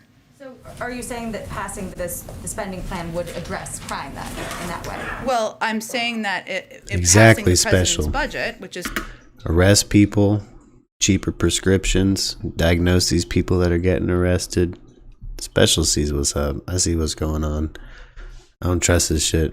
I don't trust this. something obviously we want to get to next year, since we could only get to a short-term CR, has significant increase in funding to support police departments, support the fighting of crime, and a significant increase from former President Trump, and something President supports. And then is there any concern that not having an ATF nominee while all this is going on is somehow leaving vulnerability or a gap in leadership? Well, I think our collective view here is that the blocking of a fully qualified, experienced former ATF agent from serving in that role. Exactly. The issue is hunger. Special. I agree Here wholeheartedly. we are. So we have to nominate a new person. This crime is because people are fucking hungry. It's because that state's in fucking shambles, and let's be fucking real. Southern California in particular is fucking rough right now. Everyone fucking knows that there's been an entertainer exodus. No, they're just rounding people up. They give a fuck about providing aid. This lady hasn't brought up getting us fucking getting the people who need it aid or try to stimulate these places back into health at all. They're using them as hubs to round you up. So if you're listening and you're broke and you're hungry, don't go rob anybody. Don't go break into a fucking store. Don't smash and grab. They're just gonna round you up, make you another number, dude. And when the president finds the right person, I'm sure he'll be prepared to do that. But again, we could have had a nominee, somebody who was qualified, ready and prepared to serve in that role, confirmed and working. And real quick, I just want to ask about the Washington Post article. There's another article that's come out after a string of articles detailing dysfunction in the vice president's office. It is shameful, Brenda, yeah. And then the director of operations put out a tweet today talking about how much he loved his job. There was a similar sort of social media push this summer following some negative headlines about ongoings in the vice president's office. Did anybody ask the deputy director to put out a positive tweet today, or was that all him? I'm not aware of any asks for a positive tweet or a specific tweet. I would point you to the vice president's office, but I work with a number of people in the vice president's office who certainly are looking forward to continuing their jobs. Go ahead. Jen, did President Biden give President Xi any kind of a heads up about his intention and decision-making with this diplomatic boycott? When they spoke a few weeks ago? Or The before your announcement today? The Olympics were not a topic of discussion during that call. Will there be any conversations between the two governments explaining the decision-making? And on the call tomorrow with President Putin, the president says he expects it will be a long one. Of course, tensions with Ukraine will be a major topic of discussion, but not the only one. How much time do you anticipate will be devoted to that versus the follow-ups from the Geneva summit on strategic stability and cybersecurity? Well, we certainly expect Ukraine to be a major topic of discussion during the conversation. She real But sassy. there are other topics that we also expect to receive some attention. So This lady's not just sassy, she's conquered her girl group. Whatever girl group she was a part of when she was younger, she conquered that shit. She knows how to let Debbie know she's fucking up with the way she answers a question. You know what I'm saying? And I understand the desire for an understanding of the breakdown. I expect we'll have a better breakdown once the call actually happens, that we can provide. I don't mean our Debbie, I just Finally, mean just on COVID, Dr. Fauci said yesterday a hypothetical the travel Debbie. bans are being evaluated on a daily basis, that it's possible the policy could end at any time. So what would the White House need to see happen? British Debbies don't say wrong shit. It wouldn't be the way. It would be. I've seen Shameless. From Dr. Fauci and the health and medical experts that we should pull back those travel restrictions, and that's something that's being evaluated and discussed on a daily basis. Back on Ukraine, just to distill it down to a couple important terms of art. Does the president view the current territorial integrity of Ukraine and the vital national security interests of the United States? I would say, of course, we view the territorial integrity of Ukraine as a vital interest, global interest for the global community. And it is of our interest to ensure there's stability across Yes, Europe. yeah, it really kind of has. Definition to it. Yeah. So, but if the answer is yes, it means one thing. If the answer is no, it means. Well, I'm not mad at I that think you're being a asking this fact, sort of though, you want a special yes or no guest. answer, and I would say foreign policy is a little more nuanced than that. So keep going. What's your next question? Next question has to do with the return of the Migrant Protection Protocol, Yep. the Maine and Mexico program. Immigrant rights advocates say that the idea that the United States government is going to be able to facilitate lawyers for migrants who want them is an empty promise. What can you? I'm not normally creeped out by masks. See masks every day, all day. The way this guy wears a mask creeps me out a little bit. say to assure those people that in fact you'll live by that commitment? Well, I would say first I don't to trust all these him. people that it is not our preference to be re-implementing and reinstituting the migrant protection She doesn't either. program. Upside down. We Fuck, it's something wrong with that mask. I don't know. It's like he put his G-string on his face. It's fucking weird. The bulgy eyes don't help. But good lord. Good lord. He's are doing that because of court order and legal requirement to do so. She brings her And that eyes we have down put in at him. place She a doesn't number trust of him. Changes to make from the Department of Homeland Security to improve some humanitarian components, but we still feel that the program is inefficient, inhumane, and we are not.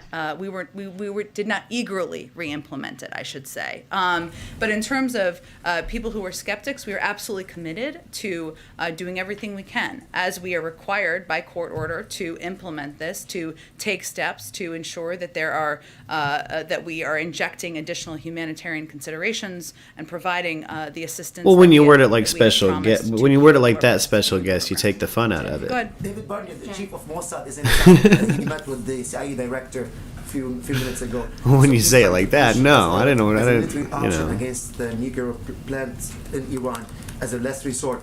Would President Biden support this option in case that negotiation does not make any progress? Well, every president has a range of options. I'm not going to outline those from here. Our approach, our desire continues to be a diplomatic path forward. The last rounds of meetings were disappointing, and Iran did not come to the table prepared to make progress. On the sixth round of negotiations, all of the negotiators are back at home having consultations. I'll let them do that and give them the space to do that. Go ahead. I have a couple questions. Sure. First, just to go back to Build Back Better, obviously we know that the president is talking about drug pricing in that bill in a few minutes, but, you know, I think the big question is still just, you know, where Senators Schumer and Manchin are on this. It has been for months at this point. As the president and senior staff work on negotiating with them, are they confident that something can actually get done in these next couple of weeks with those individual people? I know overall the committees can do their work, but it's still, there's been these sticking points for quite some time, and they don't. She got the tweed. In their public tweed with the shoulder pads recently to really be yielding all that much. So how do you handle that? Hashtag Zales. She got Zales earrings. I'm just in the next couple of days. Lady got the. We have been in close touch with a range of senators, including the ones you mentioned. They did her dirty too. They zoomed in on this lady she was sweating because she for some reason wore this hot ass coat with fucking shoulder pads at a senior staff level, and I expect that was rough. Will continue. And of course, Leader Schumer certainly understands and knows that you need the majority, every single Democrat, in order to successfully move forward with a vote. But in the meantime, he is leading the effort to do important preparations to get to that point. And obviously, the president is the jacket is from 1989. Of the package should be in vintage. Prescription drugs that reusing. lower the cost, that ensure that people who are the millions of Americans. Thrift market, you know what I'm saying? She's working that shit. So she's sweating like a Victorian, drunk. Who are dealing with covering the cost of insulin don't have to choose between Live that Tyler's food kids in disguise. or share insulin with other people, as some of the stories I'll outline today will tell you. But in terms of what individual senators will do or where they are, they have to speak for themselves. The Presidential Commission on the Supreme Court is holding its final public meeting tomorrow. All three of them stacked on that will go to the president. What are your special plans guest for killing how me. The president will and the White House staff will process that information and then respond to it? Will that came from an executive order with a 180-day timeline? So will there be a shorter timeline for an evaluation of this? I think that you're seeing. Just since the oral arguments last week on abortion, a lot of concern among a lot of people on the Democratic side about the court, and how are you going to kind of respond and move forward on those issues? Well, so as you noted, later this afternoon it will be posted, and then there'll be a meeting, and they will tomorrow, I believe, and that will be the next step in the process. The president will then get the report. And we'll have time to review the report. But I don't have a timeline for how long it will take him to review the report. I would remind you all, it's not a recommendations that he either accepts or denies. He asked this diverse group of experts from a range, from across the political spectrum, from across the viewpoint spectrum, to look at and assess a range of issues that have long been discussed and debated by court experts, whether it is how cases are taken up, or the length of individual justices serving, or court expansion, and to assess and provide a review of that, not Lordy, to make, Lordy. Again, here are the 5 recommendations. Janet's just deny turned so 40. That's the next step. It will be posted. You all will see it. And then in terms of how and when the president will review it and what that means, I will give him the space to do that. Okay, but there's no kind of plan at this point of how you will respond to that. Well, he'll have to review it first, and I don't think we're going to set a timeline for what that looks like. We can't set a timeline for what a geriatric man reviewing a policy is. Somewhere between now and the next production and release of a Lunesta commercial. Shortly after President Biden's virtual meeting with the Chinese president, the first son's attorney said that he has finally divested from a Chinese investment fund controlled by state-owned entities. I was hoping you could commit to... Special, we do kind of have some updates on Maxwell. Let's pause. Let's check it. Let's check it out. I'm glad you asked.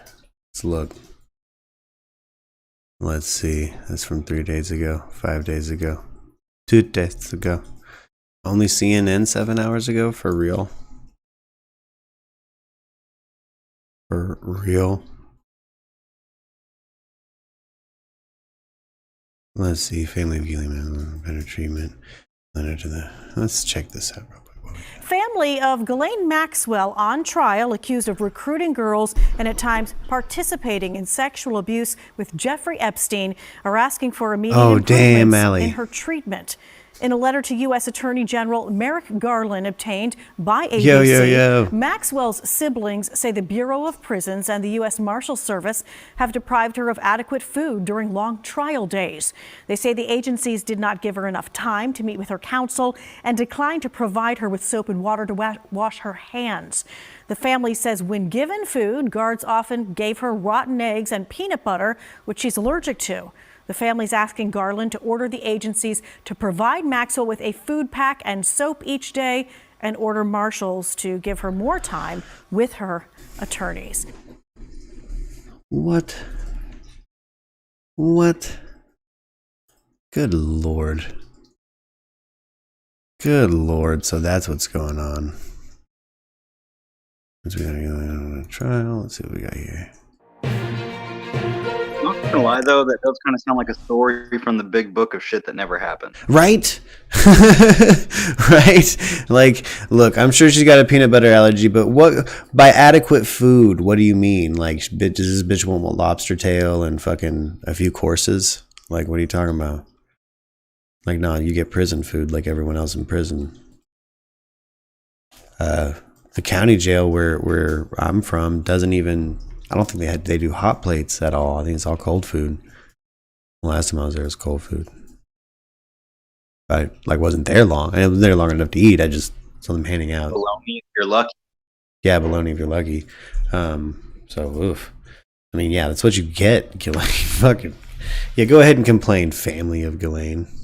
When she was still a teenager, assuring her she would have fun with him. The woman testifying at Maxwell's sex abuse trial in New York City using the pseudonym Kate to protect her privacy described one episode during the mid-1990s at Epstein's Palm Beach, Florida estate where Maxwell left out a schoolgirl's outfit with a pleated skirt for her to wear for the financier. Ooh. I thought it would be fun for you to take Jeffrey his tea in this outfit, the witness recalled Maxwell telling her. After a sexual encounter that followed, the British socialite asked me if I had fun and told her, "You are such a good girl," she said. The witness was the second woman to take the witness stand against Maxwell in federal court in Manhattan.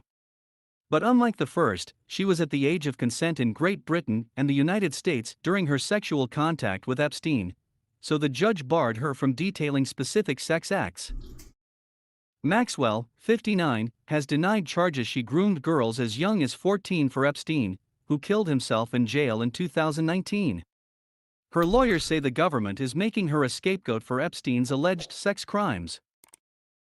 The woman who testified on Monday said she met Maxwell at age 17 through a friend of hers she It's had got me dated wanting on to and remind off, you guys to and was like, eager share, to and be friends with subscribe the and British socialite. hit that bell. Maxwell told her Epstein, then her boyfriend, was a philanthropist who could help This her with reporter her is career, literally an he said. iMac. Maxwell also told her that Epstein was demanding when it came to sexual massages, saying It's it was very because difficult to keep it's an up with his auto, it's a needs. bot, it's a robot reading this. Witness said. After agreeing to give him Yeah. massages in London, Why am I she was not just later reading the flown on article? commercial flights to My Florida, broke ass where she ain't said paid the for the interactions subscribe. continued when she I was don't have any 18. newspapers I've subscribed to. Maxwell's demeanor was almost like I'm broke, that's why. she said. This is Everything what was fun. this is the broke bot. Everything seemed to be like a fun, silly joke. She said she resisted disengaging from crimes. Maxwell and Epstein because I had witnessed how connected they both were and I was Special fearful, she guest. said. Asked about wanting to testify anonymously, she said, I have a huge amount of humiliation and shame around the events that took place and wanted to protect her child. Steve Jobs. On cross-examination, a lawyer for Maxwell got the witness Just to Monica. acknowledge instances where she had spoken out publicly about Epstein and Maxwell using her real Epstein. name. Payment special. She I also can't asked unhear whether her it. history of drug and alcohol abuse affected her memory. It has not had an impact on the memories I have always had, she said. That was extra as fuck. That the robot voice. I won't lie. That was. But there's some Epstein updates that were delivered in a jarring manner. Good lord. Good lord. What the fuck is this? Princess Diana's aide, Patrick Jeffson, hails. What do we got here? No views on this. What do you got? Public relations. Another robot news guy. Avoids the same old Look at him. advertising hype. Look at him go. It's only a guy taking walks on my own talking to an imaginary companion. Like I've been on a stroll with my quality mate or my What wife, is this? says the prince. And that What is this news channel?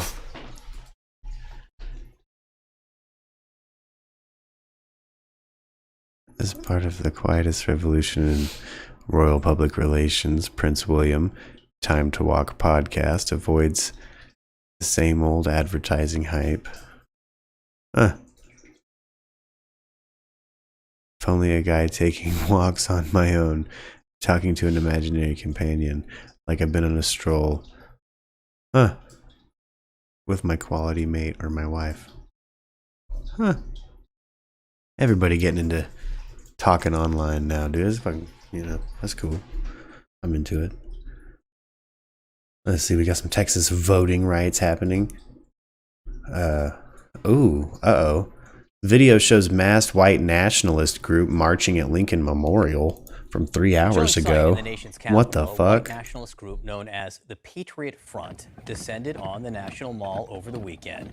Its members wore masks, some carried plastic shields, and according to their banner, they were marching as they Word, put it, Sean. to reclaim America. Joining me now, early start anchor and CNN correspondent Michael Jared, Levy's in back with the Tennessee, CNN other senior political analyst, protesters. John Avalon. Look, we can agree that this one is too many, right? To see anyone marching a white supremacist Word, Allie. is a sight that none of us ever wants to see. That's a boner kill.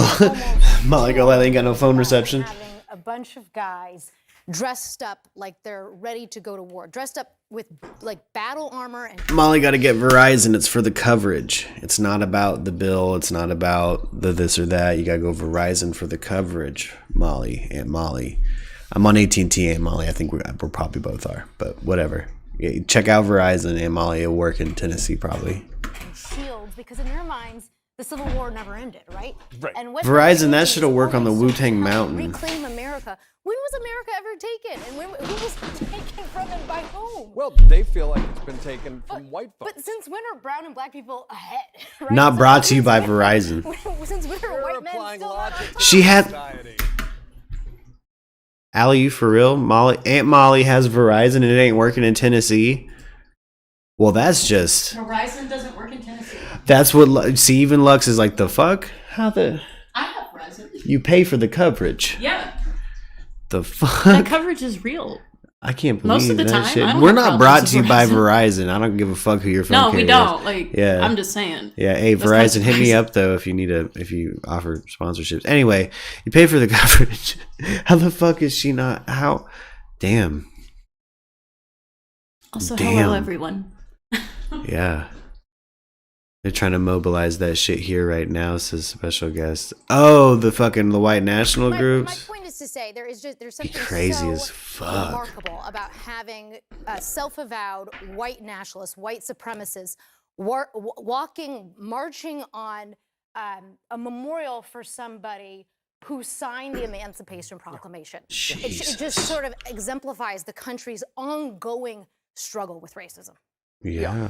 And look, the fact that we're seeing an acceleration in the wake of Charlottesville, that these are young folks and they're masking and they're carrying shields and battle armor, which of course is a sign of their own weakness.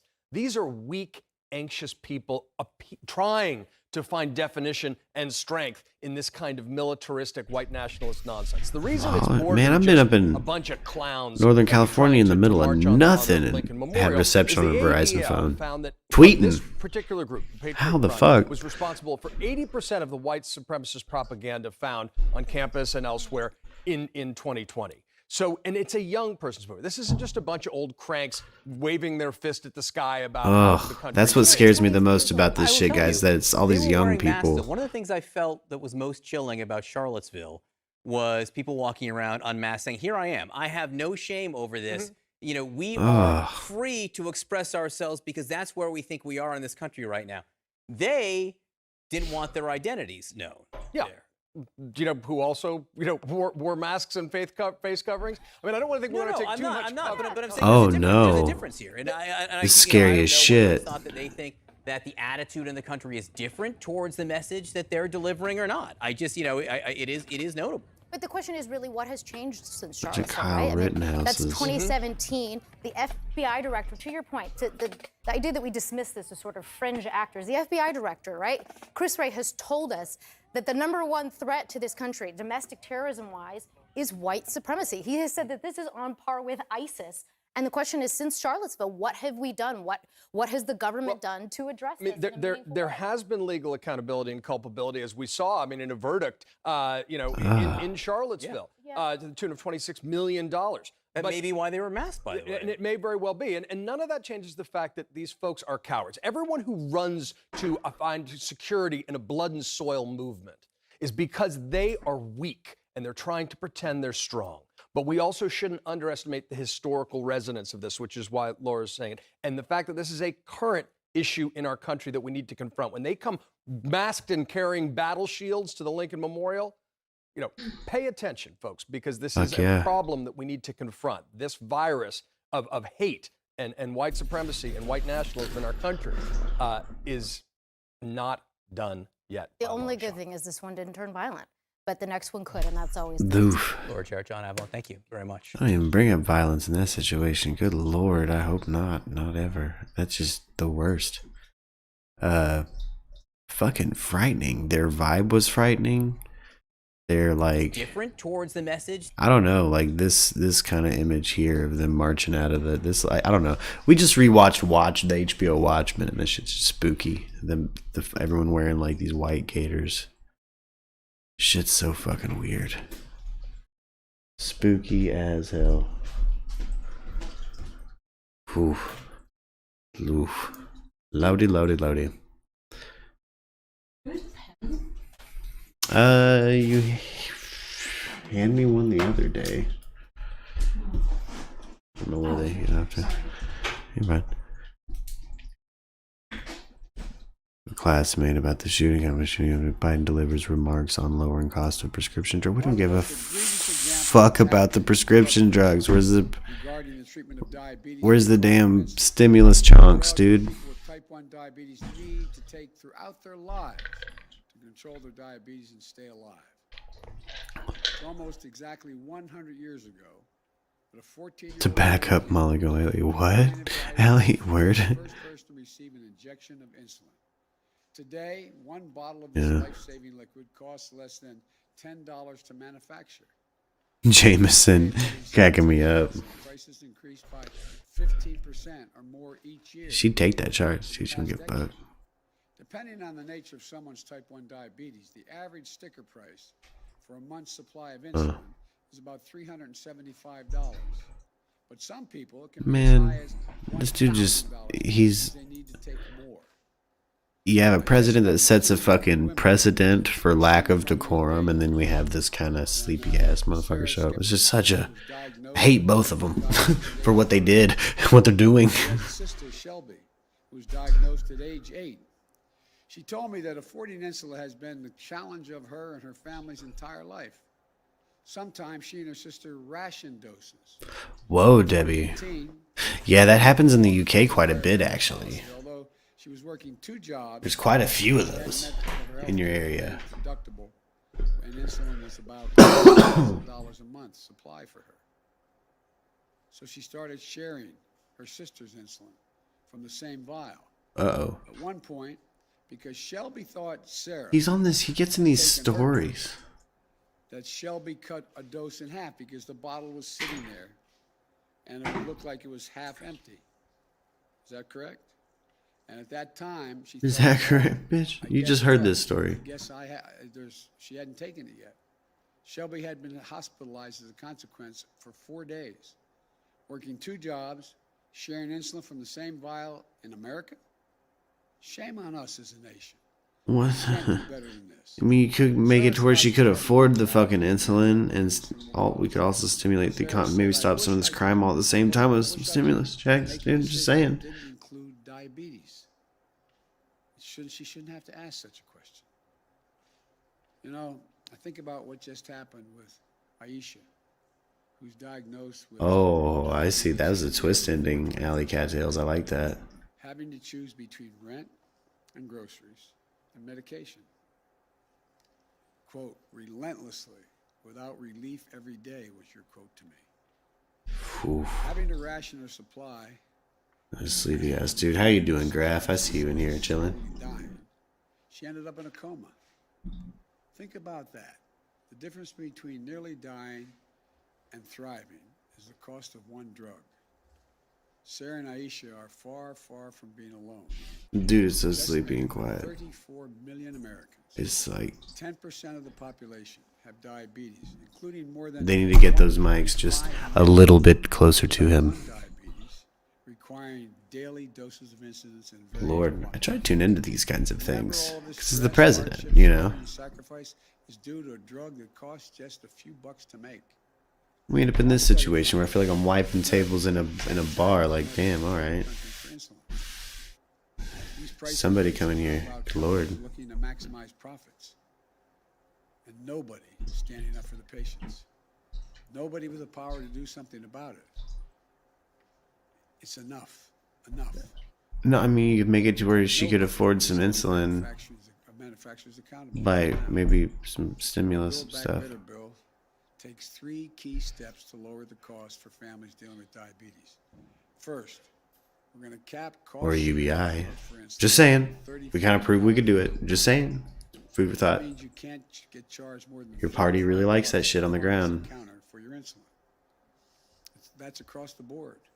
Whether you get health insurance through private policy, Word, Allie. I like the methodology. or through Medicaid, nobody. Use them like a sword. Put them in the right spot. You know what I mean? I feel you, Allie. Art of war shit. For people who don't have health insurance, we're helping you get insurance. That way, people with diabetes can get protected. Exactly that, $5 copay cap. People who are uninsured today can visit healthcare.gov and check out the options. In many cases, people can get a full healthcare plan. This shit turned into a healthcare.gov PSA. For less than $10 a month. He did. Motherfucker, they put numbers up on the screen. I'm gonna throw some. I'm kidding. Medicaid under the Affordable Care Act. My Build Back Better bill is going to fix that. Lord. These changes are going to ensure access to affordable coverage for millions more Americans and help more people with diabetes get coverage they desperately need. Third, we're going to end the days when drug companies could increase their prices with no oversight and no accountability. Going forward, drug companies that increase their prices faster than inflation are going to face a steep excise tax. In other words, if you're saying to we're saying to drug companies, if you're finally doing it because to be accountable, when your prices to the American people go up, Yeah. you're going to be accountable. Yeah, Alley Cats, it's a good one. Important, not only from a health standpoint, It's a good but one. from a standpoint of personal dignity. Like special guest said on the show the other day, you know, to make the choice not to harm, it has to be a choice. You have to know what the other side is. You got to know what it is to harm. And The Art of War is a really good book. It deprives you of your dignity. Just imagine, as a parent, having a child with type 1 diabetes, and not a damn thing you can do about making sure they have it. You've sold what you can sell. You don't have the money to get it done. Well, my plan addresses an additional fear patients face, which is that when their children are starting their careers and are no longer eligible in their parents' health care plan, they'll be able to get insulin that they need. Outrageous cost affecting everyone across the board, spanning every kind of condition and disease. Lordy. I remember what it was like when my mom when she got older and moved in with us. Her prescription drugs were thousands of dollars on a monthly basis. Fortunately, Looks like he's gonna like draw a gun and go full Clint Eastwood on the camera. chip in. That's too soon. I made me think of the movie Rust. Tragedy, my bad. Too soon. I'm committed to using every tool I have to lower prescription. That's a crypto guilt joke, I guess. My bad. Consistent with the drug companies getting a fair return on their investment. To really solve this problem, Oh, we need to hell yeah, Allie. House of Representatives lead and pass my Build Back Better bill. Hell yeah. In addition to the specific progress that the Build Back Better bill is going to make for families facing Yeah, diabetes. you know what We'll we're also talking take about. the additional step of lowering drug costs for people on Medicare. Right now, the only thing Medicare is not Stimulus is going so we can maybe afford to even do something like where, you know, people could afford to donate to shit. Get some martial arts in some schools. price of prescription drugs. See some more pacifists out there with the ability to choose between violence and non-violence and know which is the better path in the moment. What I'm proposing is that we negotiate a fair price, one that reflects the cost of research and development and need for significant progress. Yeah. Need for significant profit. But that is still affordable to consumers. Right now, drug companies... Yeah, exactly, special. My plan also caps the amount that seniors on Medicare... Not places propagated as safe spaces, places that are... $2,000 per year. Places to think and, you know... Drug companies picking up the rest of the cost. Get some tools in your hands. Again, our plan says that any drug company can only raise prices based on the rate of inflation... Oh, yeah. ...and caps insulin cost sharing at $35 a month. So let me close with this. I've long said healthcare should be a right, not a privilege in this country. And the women I've met with today, and millions like them, are the reason why. People for whom the cost of one drug is the difference between hope and fear, life and death, dignity and independence. Closer than ever to and providing people suffering from diabetes and so many other diseases the medicines they need, the dignity they deserve. This is not a partisan issue. Diabetes, Alzheimer's, cancer, so many other diseases. They don't care if they're Democrat or Republican. It's not about whether or not your loved ones can afford a prescription drug you need. So we need Congress to finish the job, come together and make a difference in people's lives. I want to thank both the guests here today for being so straightforward with me. We had a good conversation in the office before coming over here. I admire you both. I admire you both. And as my grandpa used to say, with the grace of God and the goodwill of the neighbors, we're going to get this done. So you don't have to worry every single day about what you're going to be able to do. God bless you all and God protect our troops. Thank you so much.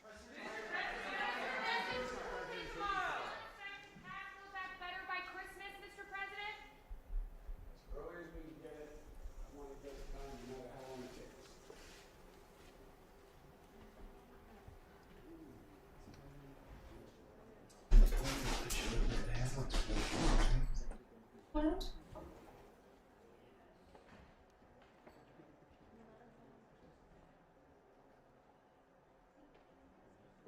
Yeah. Okay. All of a sudden there's planning for another show that I've already built. So I'm behind on that one now. Since the discovery of platinum, labeling things platinum has been a problem. Yeah. You know, you get a platinum membership to things. I'm just carrying this conversation right onto the show. You get a platinum prescription. You get a whatever. Maybe there's platinum prescriptions too, platinum plans for insurance or shit. I don't know. This is crazy. It's just ridiculous.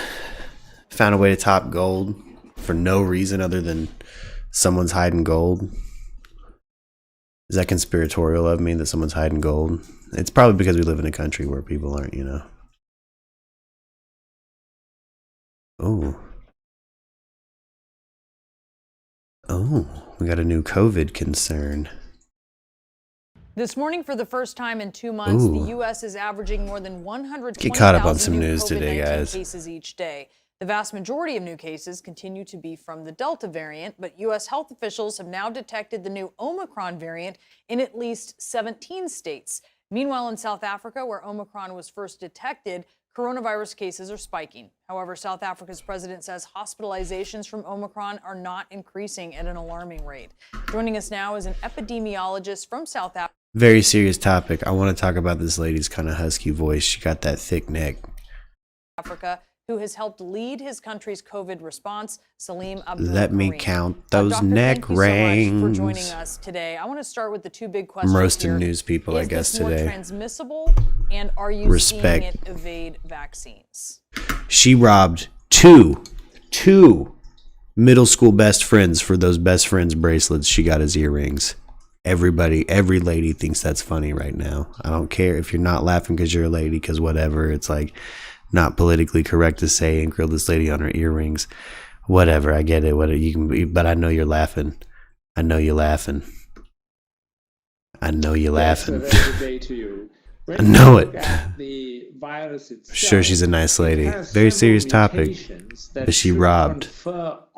She robbed 2 middle schoolers, 2 middle school best friend girls of their best friend bracelets, and put them shits on her ears as like a trophy. And that's rule. That's rude. That's rude of her. Yeah, yeah, Angel. I know it. That was almost designed for you, Angel. faster. But of course, we need to know whether it's actually doing. So now when we look at the epidemiological data, we've compared the 3 previous I poured a waves whole ass drink and didn't and bring the it over rate here. at which they increase in the first 7 days after the wave threshold.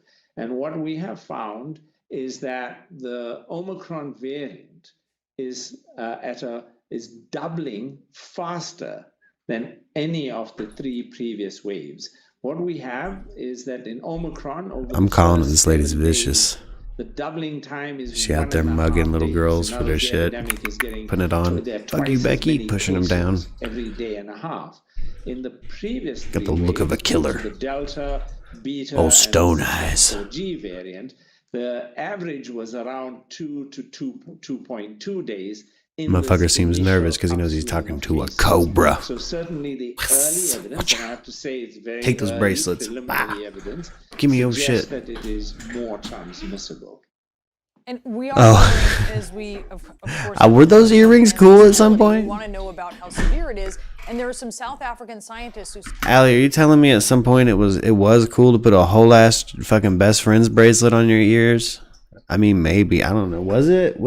Were these popular at any point, Lux? Where are they being placed again? Their ears. No. Their earrings. No. Well, you gotta see them. Oh, well, do you have an example? Yeah. I'm grilling this fierce cobra of a woman right here who's out here mugging 12-year-old best friends for their bracelets and putting them shits on her ears, dude. You know what I mean? She got the husky, you got mean voice too. She seems like she could really drop that center of gravity That's and the girl that fucking kinda- mow you over. That she kind of reminds me of Erin Burnett. It's kind of funny that they're both on the same. Hey, yeah, I love Erin Burnett. I But love this like, lady. they She's just kinda vanilla look Erin her- Burnett. Mhm. She's Erin Burnett on light mode. Yeah. Ooh. Mm-hmm. But breathing doesn't seem to... I've never had those earrings. Oh, yeah. Is that what you're seeing? Can you explain this? They were in Allie's hood. 80s, 90s for sure, says special guest. Data. The first is anecdotal data from our doctors. So they're using dream-inducing tech to convert Muslims to Christian. I can see it happen in special She guests. collects this data from all the doctors, and essentially what I they can are see it saying to happening. us at this stage is that the cases are generally mild. Seems to be slightly more people in the younger age groups. This lady's dealing with the same cowlick hair shit I got to deal with all the time, and you know she got some good product going on. She needs to get it in her roots a little better. I deal with that every fucking day. Hey, what up, John B? In that severe cases, usually take longer. They occur in weeks 2, 3, and This lady 4. got the mean So it face. may be that severe cases will follow later, but certainly at She looks this hungry. stage, with the data we For see, small these epidemiologist. reports, there are no red flags. The second is the data we get from our admissions database. Now, there's a bit of a lag. Damn, that's crazy special. I've had specific religious streams that have pulled me in religious ways for sure. I want to talk about that. Hospitalizations in children below the age of 5. Though that initial increase in children who are younger is now being offset, in that it might have been just an early aberration. It's now easing off, and the proportions that are being admitted have been now correcting themselves. It's also quite possible, because schools were open and preschools were open, that we may have seen those Really cases special. emerging. But even the Muslim to Christian conversions have skyrocketed in the last decade. That's wild. We haven't yet been seeing, many Huh. severe cases. But again, I want to just caution. We haven't we've only known about this showing for up in their weeks, so it's shit. Early days. So mostly mild cases. Have there been any severe cases in kids? What can you tell us about that? Yes, so we have seen several severe cases in children. We would 10 million be expecting to see conversions. that. The ICUs have reported admissions of children as well, and adults. So we are seeing severe cases. But it's very different from the previous. Special, do you think they figured out how to Leonard Kyle Muslims to convert over to Christian? Like they use religion and religious structures arriving early on. to Leonard Kyle someone? This virus is transmitting faster. We aren't seeing that same early pressure. Part of it is probably due to vaccines, and some of it may be due to the actual clinical features of the virus itself. So I think it's a mixed bag. In terms of severe cases, they are presenting very much, again, like our past Especially cases. since Bush's Usual global war on features we terror. see, with the fucking respiratory crazy. test, the hypoxia, Check this out. we put them onto oxygen, we pronate them, put them on dexamethasone, very standard treatment regimens that we continue to use. They seem to be working fine. So from a diagnostic point of view, Omicron's not a problem, easily diagnosed. From a clinical presentation, doesn't seem to be a problem, although it's early days. And from a treatment point of view, doesn't seem to be a concern. What might be a concern is relating to whether vaccines will hold against it. And there, what we have seen in the latest information that's become available from our National Institute of Communicable Diseases is that we are seeing an increase. I found the thing about armed infection. robberies So in there is Discord a special, early but analysis from one of our centers called SESIMA that looked at the ratio of reinfections to new infections. on Leonard And what Kyle, we see John, there, we have a whole is an the tattered map increase that's in labeled reinfections. Leonard The Kyle. ratio is 2.4. It's They're a very higher long than story. what we saw in our previous waves. Now we expect some. There's a place you can get a good recap on Leonard Kyle. He was now, but this You'll hear me increase is way out of use range. Leonard That Kyle means as kind of an abbreviation like for past Manchurian natural candidate, infection if you does will. not seem to be What I mean by that protected, is someone to who, by any significant means extent, of government from resources, Omicron infection. manipulated On the vaccine mentally front, we into really doing don't something they have don't want data to. yet. That's still to come.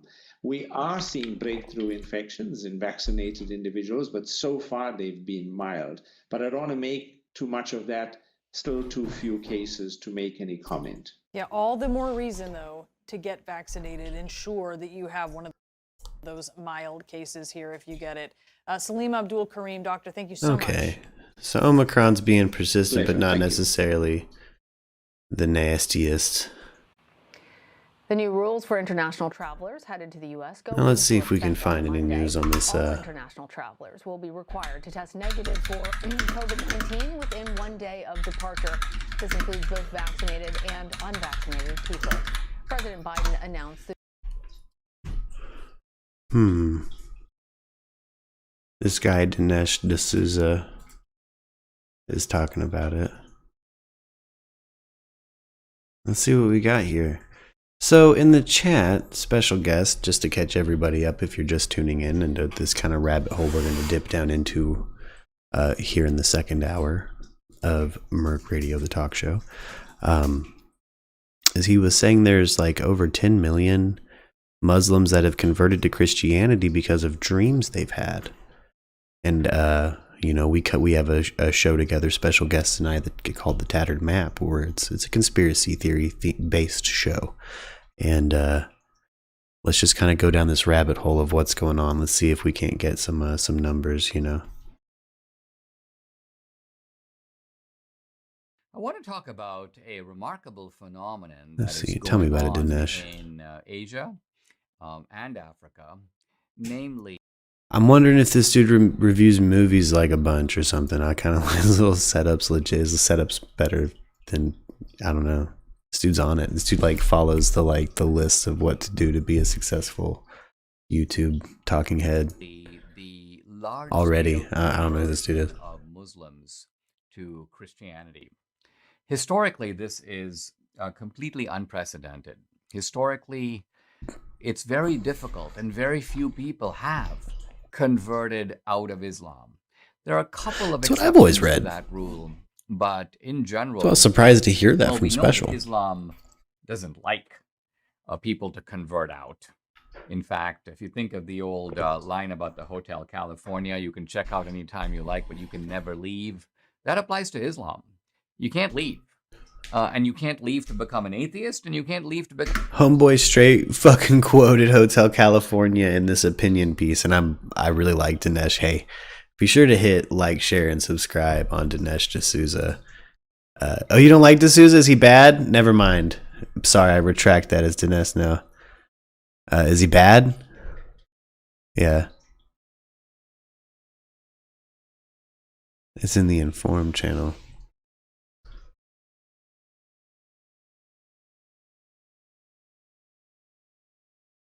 Yeah.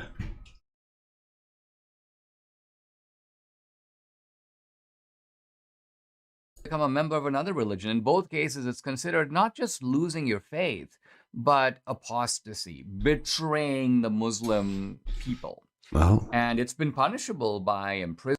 but John B, give me a little bit in the text chat about D'Souza. Is he a pain in the ass or something? Yeah, D'Souza is a bit of a shill, but sometimes only the shills bring up stuff.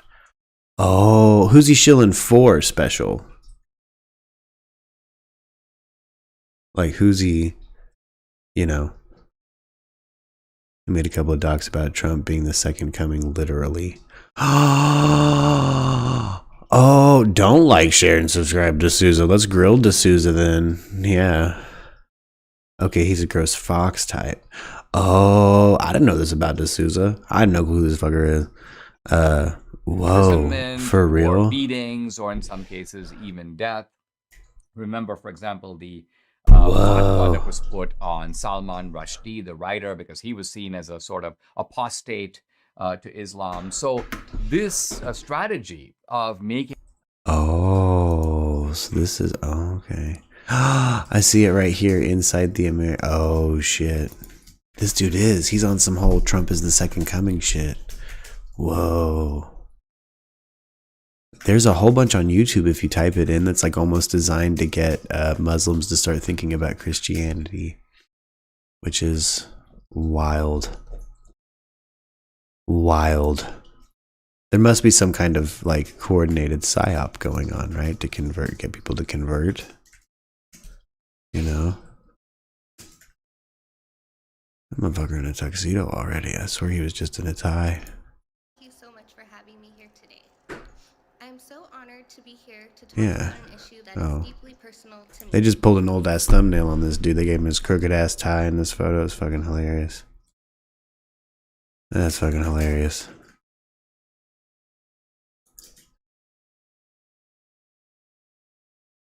Let's see. We've diplomatically boycotted the Olympics, but our people are still going to be playing in the Olympics. Oh yeah, Bob Dole passed away. Which, look guys, I thought Bob Dole passed away like 10, 12 years ago.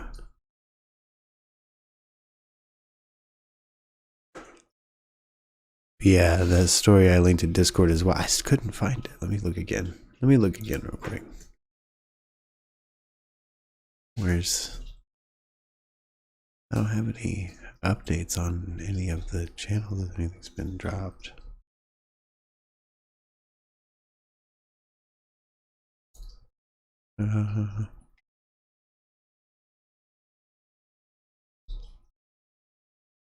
Was it recently?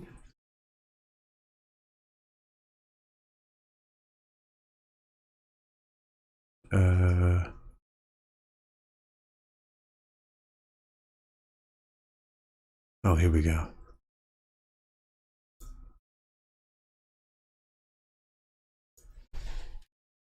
Let's see if we can't get this. I think I found the article you're talking about, Special. Let's see what we got here. The National Interest, the Perilous Path from Muslim to Christian. More Muslims are converting to Christianity than ever before and at great personal risk. What accounts for the trend? More Muslims have come to faith in Jesus Christ over the last 30 years, and specifically over the last 7 to 10 years, than at any other time in human history, wrote Joel Rosenberg in 2008. And the pace has intensified since then. Uwe Simon Nito confirmed in 2016 that a global phenomenon is underway. Muslims are converting to various Christian denominations in droves in every part of the world. Indeed, Christian missionaries have even coined the name and an abbreviation for them, Muslim Background Believers, or MBBs. Why is this trend taking place? What are the numbers involved, and what are the consequences? Background. Historically, nearly all conversions involved Christians becoming Muslim, not the reverse. Islam has for 1400 years become the Hotel California of religions. Oh shit, this dude, D'Souza literally read this already. Whoa. I like parts of this. He opened his shit with this. Accordingly, apostate Muslims everywhere face rejection by their families, social ostracism, and loss of employment in Muslim-majority countries. Additionally, their governments may well persecute, imprison, torture, and kill them. Skeptical Muslims, historically, therefore, overwhelmingly, stayed within Islam's boundaries. Even new religions deriving from Islam, the Druze, Nusari, Lavi, Alevi, Babi, Baha'i, I don't know how to pronounce half of that, initially do the same and long retain a murky relationship to it. The pattern still holds today, for example, with interuniversal mysticism, or Fanny Halabla, I don't know if I can say any of that, a New Age version of Islam founded in Iran by Muhammad Ali Tari. So typically, when people leave the Muslim faith, they're leaving it for a branch off of the Muslim faith, a new religion,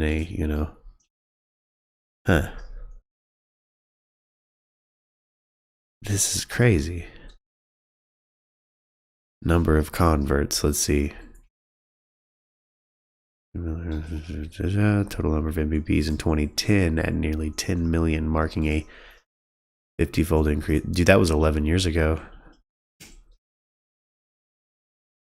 That's probably gone up. In Egypt, a Coptic source informs me great numbers of Muslims converted to Christianity after a 2011 uprising in the Muslim Brotherhood coming to power. Whoa. Why Muslims become Christian? Christ's converts from Islam are often driven away from Islam as much as they are drawn to Christ or Christianity.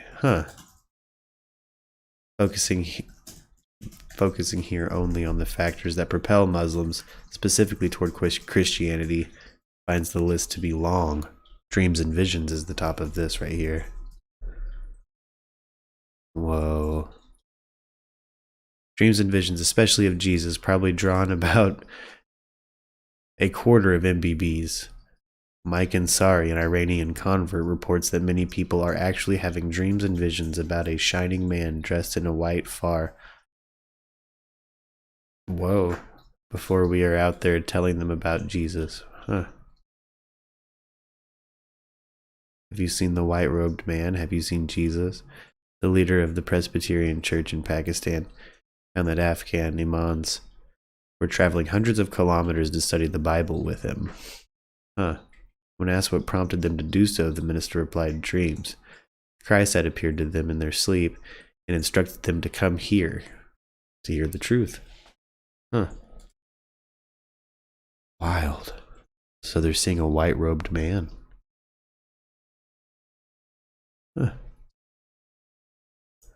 So we have a history of trying to fake religious experience. Yeah, so he's a total political agent.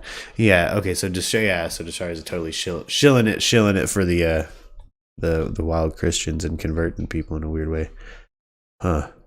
Wild. So wait, Fox News is reporting that AOC is denying the existence of smash and grab robberies. What? Brooke, thank you very much. And joining us now to continue this is Dov Hikind, former New York State Assemblyman. Special. By what means? Anti-Semitism. And special guest. By what means do you think they're using I don't know. What resources are they using to perhaps put dreams into people's heads? I know I read forever ago that were developing that scary-ass Futurama tech to put advertisements in dreams, and that sounds horrible. Using submarines with giant lights, huh? We planned on faking the return of Jesus at one point as part of a potential Bay of Pigs 2.0 to attempt to immediately radicalize Catholics there, using submarines with giant lights. Huh. Yes, Debbie, I have seen The Family on Netflix. Yeah, that one's spooky too. Whatever Coors was using as advertising, huh? Down a little bit on that. On that link in Discord. Let's let this play. So you just heard there what AOC said, and you heard the response immediately from Walgreens, who... I didn't hear. Did she say something at the top of this? Brooke, thank you very much. And joining us now to continue this is Dov Hikind, former New York State Assemblyman, founder of Americans Against Anti-Semitism. And Dov, you just heard there what AOC said, and you heard the response immediately from Walgreens, who said she doesn't know what she's talking about. We've seen the stats. We show them on air all the time. We've spoken to people in law enforcement and in district attorneys. Is she just not aware of what's going on, or does she not consider these crimes either seem to be a mistake? AOC is out of control. I don't think she's living on this planet. Facts don't matter. She doesn't want to be confused with facts. All she's interested is defund the police, close the prisons down, defund the prisons. I think it's time to defund AOC. She's a danger. I really think she's a danger. These crimes that are being committed, there are real victims out there. The bail reform that she supports, where criminals... they seem hungry to me. Where's this stimulus check? I feel like we're bitching about the wrong person. It's ridiculous. Causing new victims out there. It is really out of control. And I think AOC, Republicans are speaking out... This dude is pissed, but I think he's pissed at the wrong person. Personally, I'd be pissed. Where's the stimulus check? People wouldn't be robbing shit if they were, not locked down with a stimulus check right now. You locked us up peacefully before. Do it again, motherfucker. Holy shit. Okay, nightmare scenario. Alarm. Oof. Alarm as advertisers seek to plug into our dreams. Holy shit. So, on the topic of, just while we're kind of drawing connective tissue between these Muslim converts, most of them, at least a quarter of them in 2010, converting to Christianity because of dreams they've had of a white-robed man. Consistent dream of a white-robed man. And here's just an article about Coors developing, tech to potentially advertise in your dreams. So let's check this out real quick. When brewing, like Futurama? Yeah, like Futurama. No, not cool. Not cool. Stay out of my dreams. I fall asleep to some Three's Company. Half the time I'm in that room with Three's Company in my dream. Like, oh shit. You got like the fucking iPhone that he wrestles and fries eye. The other night, Blanche was... Whoa, what was that? I said that's two Futurama references we've had in news lately. Right? Like, they need to quit building this shit. But it says, when brewing giant Coors launched a new advertising campaign earlier this year, the format came as a surprise to many.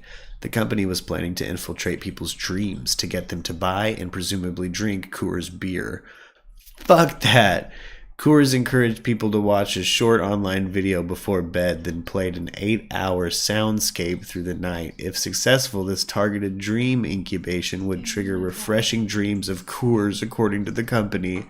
It's unclear how many people took part in the dream manipulation. The top Google search result for Coors Dreams is currently the song Dreams, performed by the Irish pop rock band The Coors. But experts warn that the Coors campaign is not just a gimmick. It may have opened the door to a troubling future. They're trying to push an addictive drug on people who are naive. what's being done to who are naive to what's being done to them. I don't know if it can get much worse than that. Bob Stickgold, a cognitive neuroscientist and professor of psychiatry at Harvard Medical School, said of Coors' efforts, which he believed could potentially be replicated by other companies. Anything you could imagine an advertising campaign for at all could arguably be enhanced by weaponizing sleep. Yeah, okay. Yeah, that's frightening as shit. They can do it to you with the sip of a Coors. You watch a YouTube video, you go to sleep. But let's say they've made the video, they've made something someone's seen, like even a news report, like makes it to where your natural ambience triggers the fucking dream. Oh, I hate this. I hate thinking about it. Yeah, no, in theory, in my head, you could totally put a white-robed man potentially in a bunch of dreams if you just front-load people with the right things. Fucking A. Whoa. Imagine how much money Cheap Trick will make letting whatever company makes Dream antivirus use the song Dream Police. Dude, if Dream ads do come out and you have to get a Dream ad blocker, it better be called Dream Police. And I'm down to do whatever I gotta do to be involved. Man, this is wild. This is wild as all hell. I don't even want to... That's just crazy. Look, let me see if I can find it on YouTube real quick. The videos of, like, we know we can kind of, like, see dreams on a screen now, right?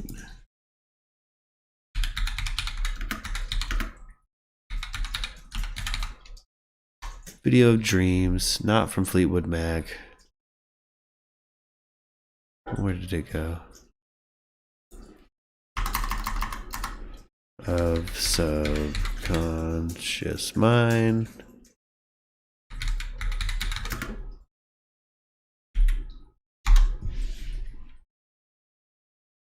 Where did it go? Some motherfucker straight scan images like, well, I mean, kind of look like a horse running or a dog running or some shit. I can't find it. Or I'll just describe that shit as vivid as I can remember it. Because my algorithm might be like, you want to listen to beats, bro? Like, yeah, I do, but not right now, Bubba.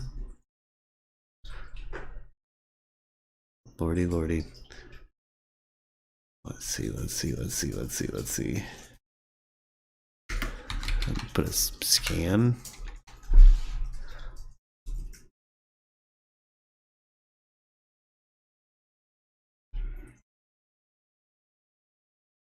Meditation's impact on the mind. Well, point is, we can kind of plug you into shit and see like a really pixelated shit version of what you're dreaming. And that shit makes, well, it might not make no sense. Sometimes you can catch like a dog running or like a person standing with an umbrella or some shit. So that means they can fuck with you. They can put shit in there. Like, you know, ugh. Yo, we had some people kidnapped in Haiti missionaries. Whoa. Let's see real quick. We have people kidnapped in Haiti then? 6 Americans kidnapped in Haiti a month ago. 2 of the 17 were freed. Loudy.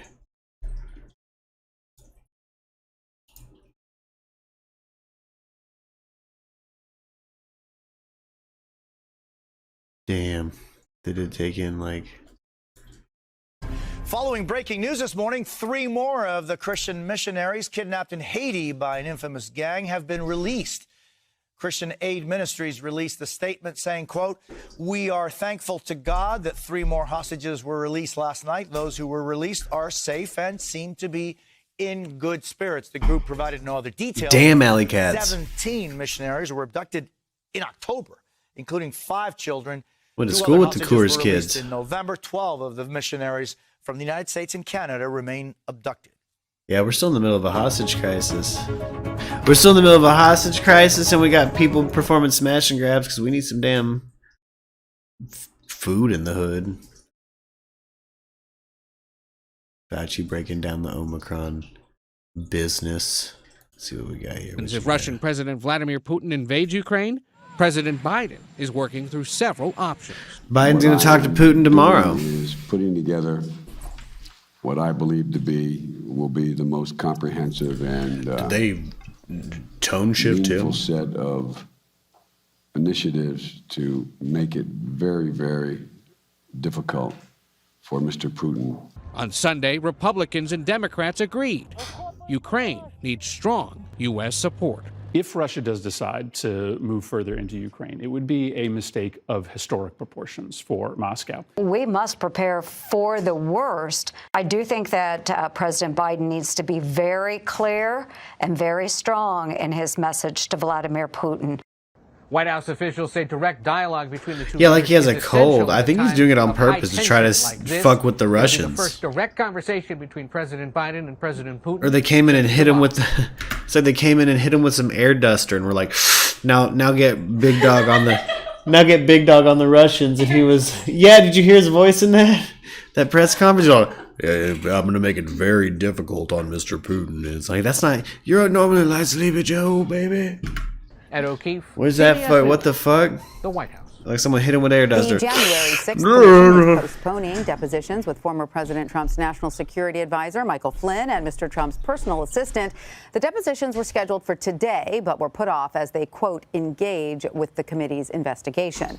Another key deadline today is for Trump associate Roger Stone and right-wing conspiracy theorist Alex Jones. Uncle Alex got in the news. Where's Stan Along Odie? with several others, have been subpoenaed to produce documents to the committee. They are expected to be deposed in mid-December. The question is, will they comply with their subpoenas? And comments from one committee member reveal we may soon know a lot more about the events of January 6th. Republican Liz Cheney offered hints about what is coming in the new year regarding the investigation. We are making rapid progress. We anticipate next year we will be conducting multiple weeks of public hearings, setting out for the American people in vivid color exactly what happened every minute of the day on January 6th here at the Capitol and at the White House, and what led to that violent attack. I want to bring in Anthony Adragna now. Anthony covers Congress for Politico and is the author of the helpful article series, Congress Minutes. Hi, Anthony. Welcome. So from the Congresswoman's comments just there, it sounds like we could get a lot more information in the new year. What are you hearing about that timeline? Yeah, it's really interesting. Those comments from Congresswoman Cheney really kind of offered the first hint of what the committee has planned for next year. I think what they show is that we're going to see a really methodical presentation from the committee about their findings and what lessons should be learned, how the events of January 6th went down. And she offered kind of the first hint into what that may look like in 2022. And so then what does the rest of the month of December look like in terms of subpoenas and depositions?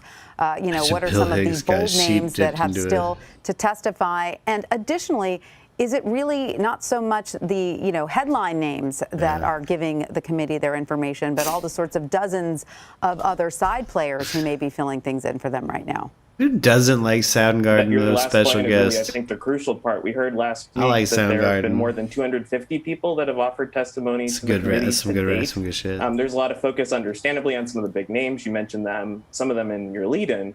But I think it's almost like an iceberg. You really have some limited visibility into the activities. And the fact there's more than 250 people that have already cooperated gives you a sense of how much of this may be being done outside of public view. As you were alluding to, there have been kind of a wave of subpoenas. Those deadlines are coming throughout the month. They've been various officials, both, kind of the next level down of Trump insiders and then outside groups, Alex Jones, Roger Stone. Those deadlines, it seems like they keep moving. So I wouldn't be surprised if we see that happen again as people continue to engage with the committee and decide whether or not they're going to comply or if, exactly how they're going to approach these subpoenas.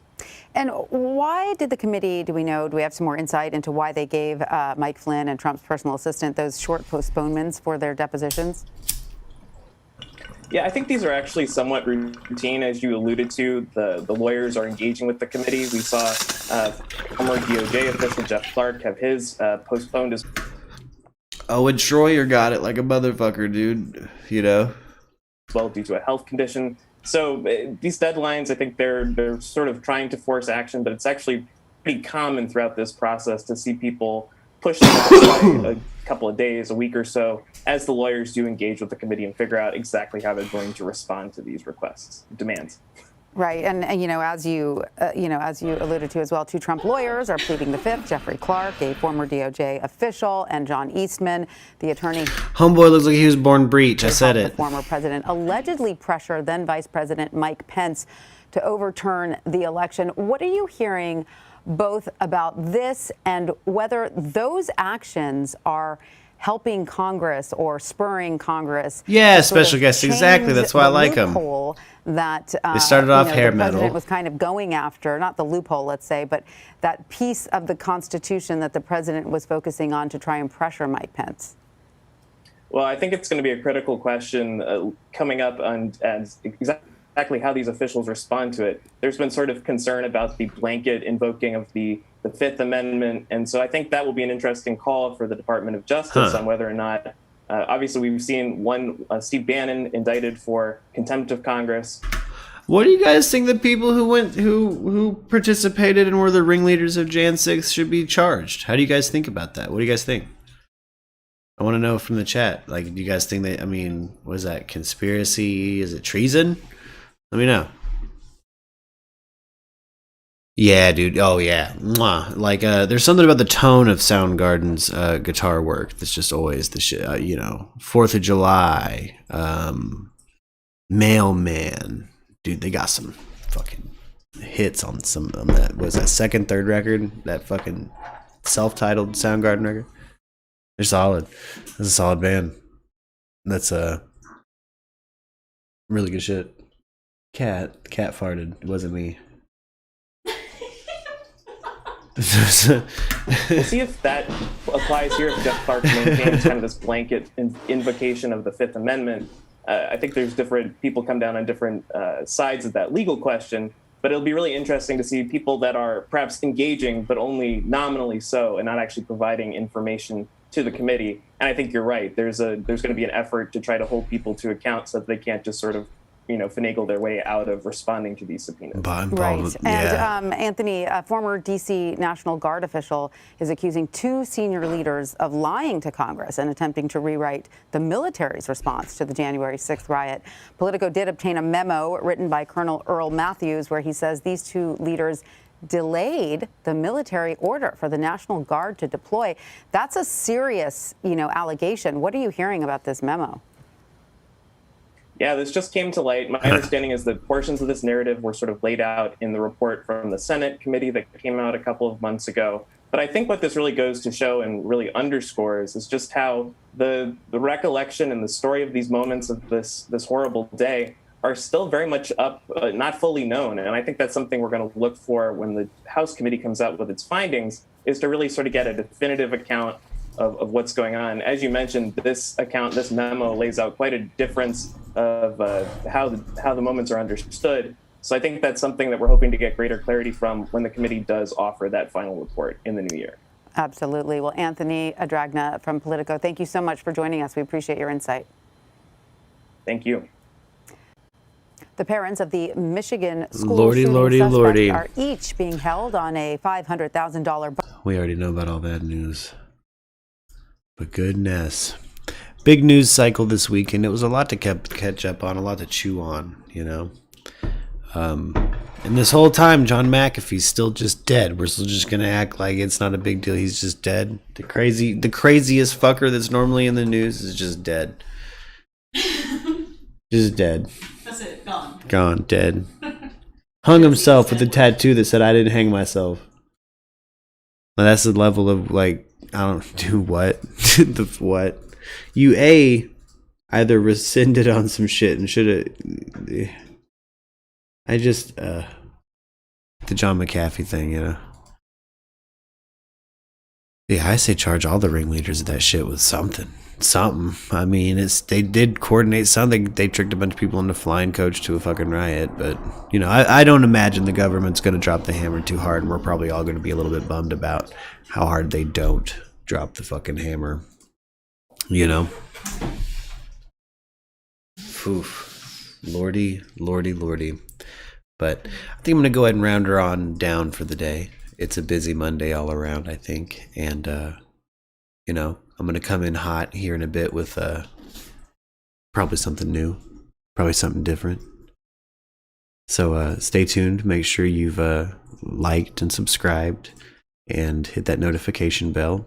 If you're not getting notifications that I'm going live, be sure to just hit that bell again, baby. And I'll see you guys around the corner. Let's get some beats to go out on. Shout out Bob Dole for talking in third person like he was a fucking Muppet. Let's go out on that sentiment, guys. Rest in peace, Bob Dole, I guess. I thought he died a fucking decade ago. I'm still convinced it's like a Mandela effect thing. There's no fucking way the motherfucker's still alive. Shout out F Graph, Justin. Get better soon, Justin. Lux, we got Lux holding it down. Working from home. Bye. Special guest, Allie Cattails. Shout out Arianthi and Erica. I'm sure you're busy as fuck today. It's like middle of December shit, so you know. We get it, baby. We'll see you around the corner. Forehead kisses all around.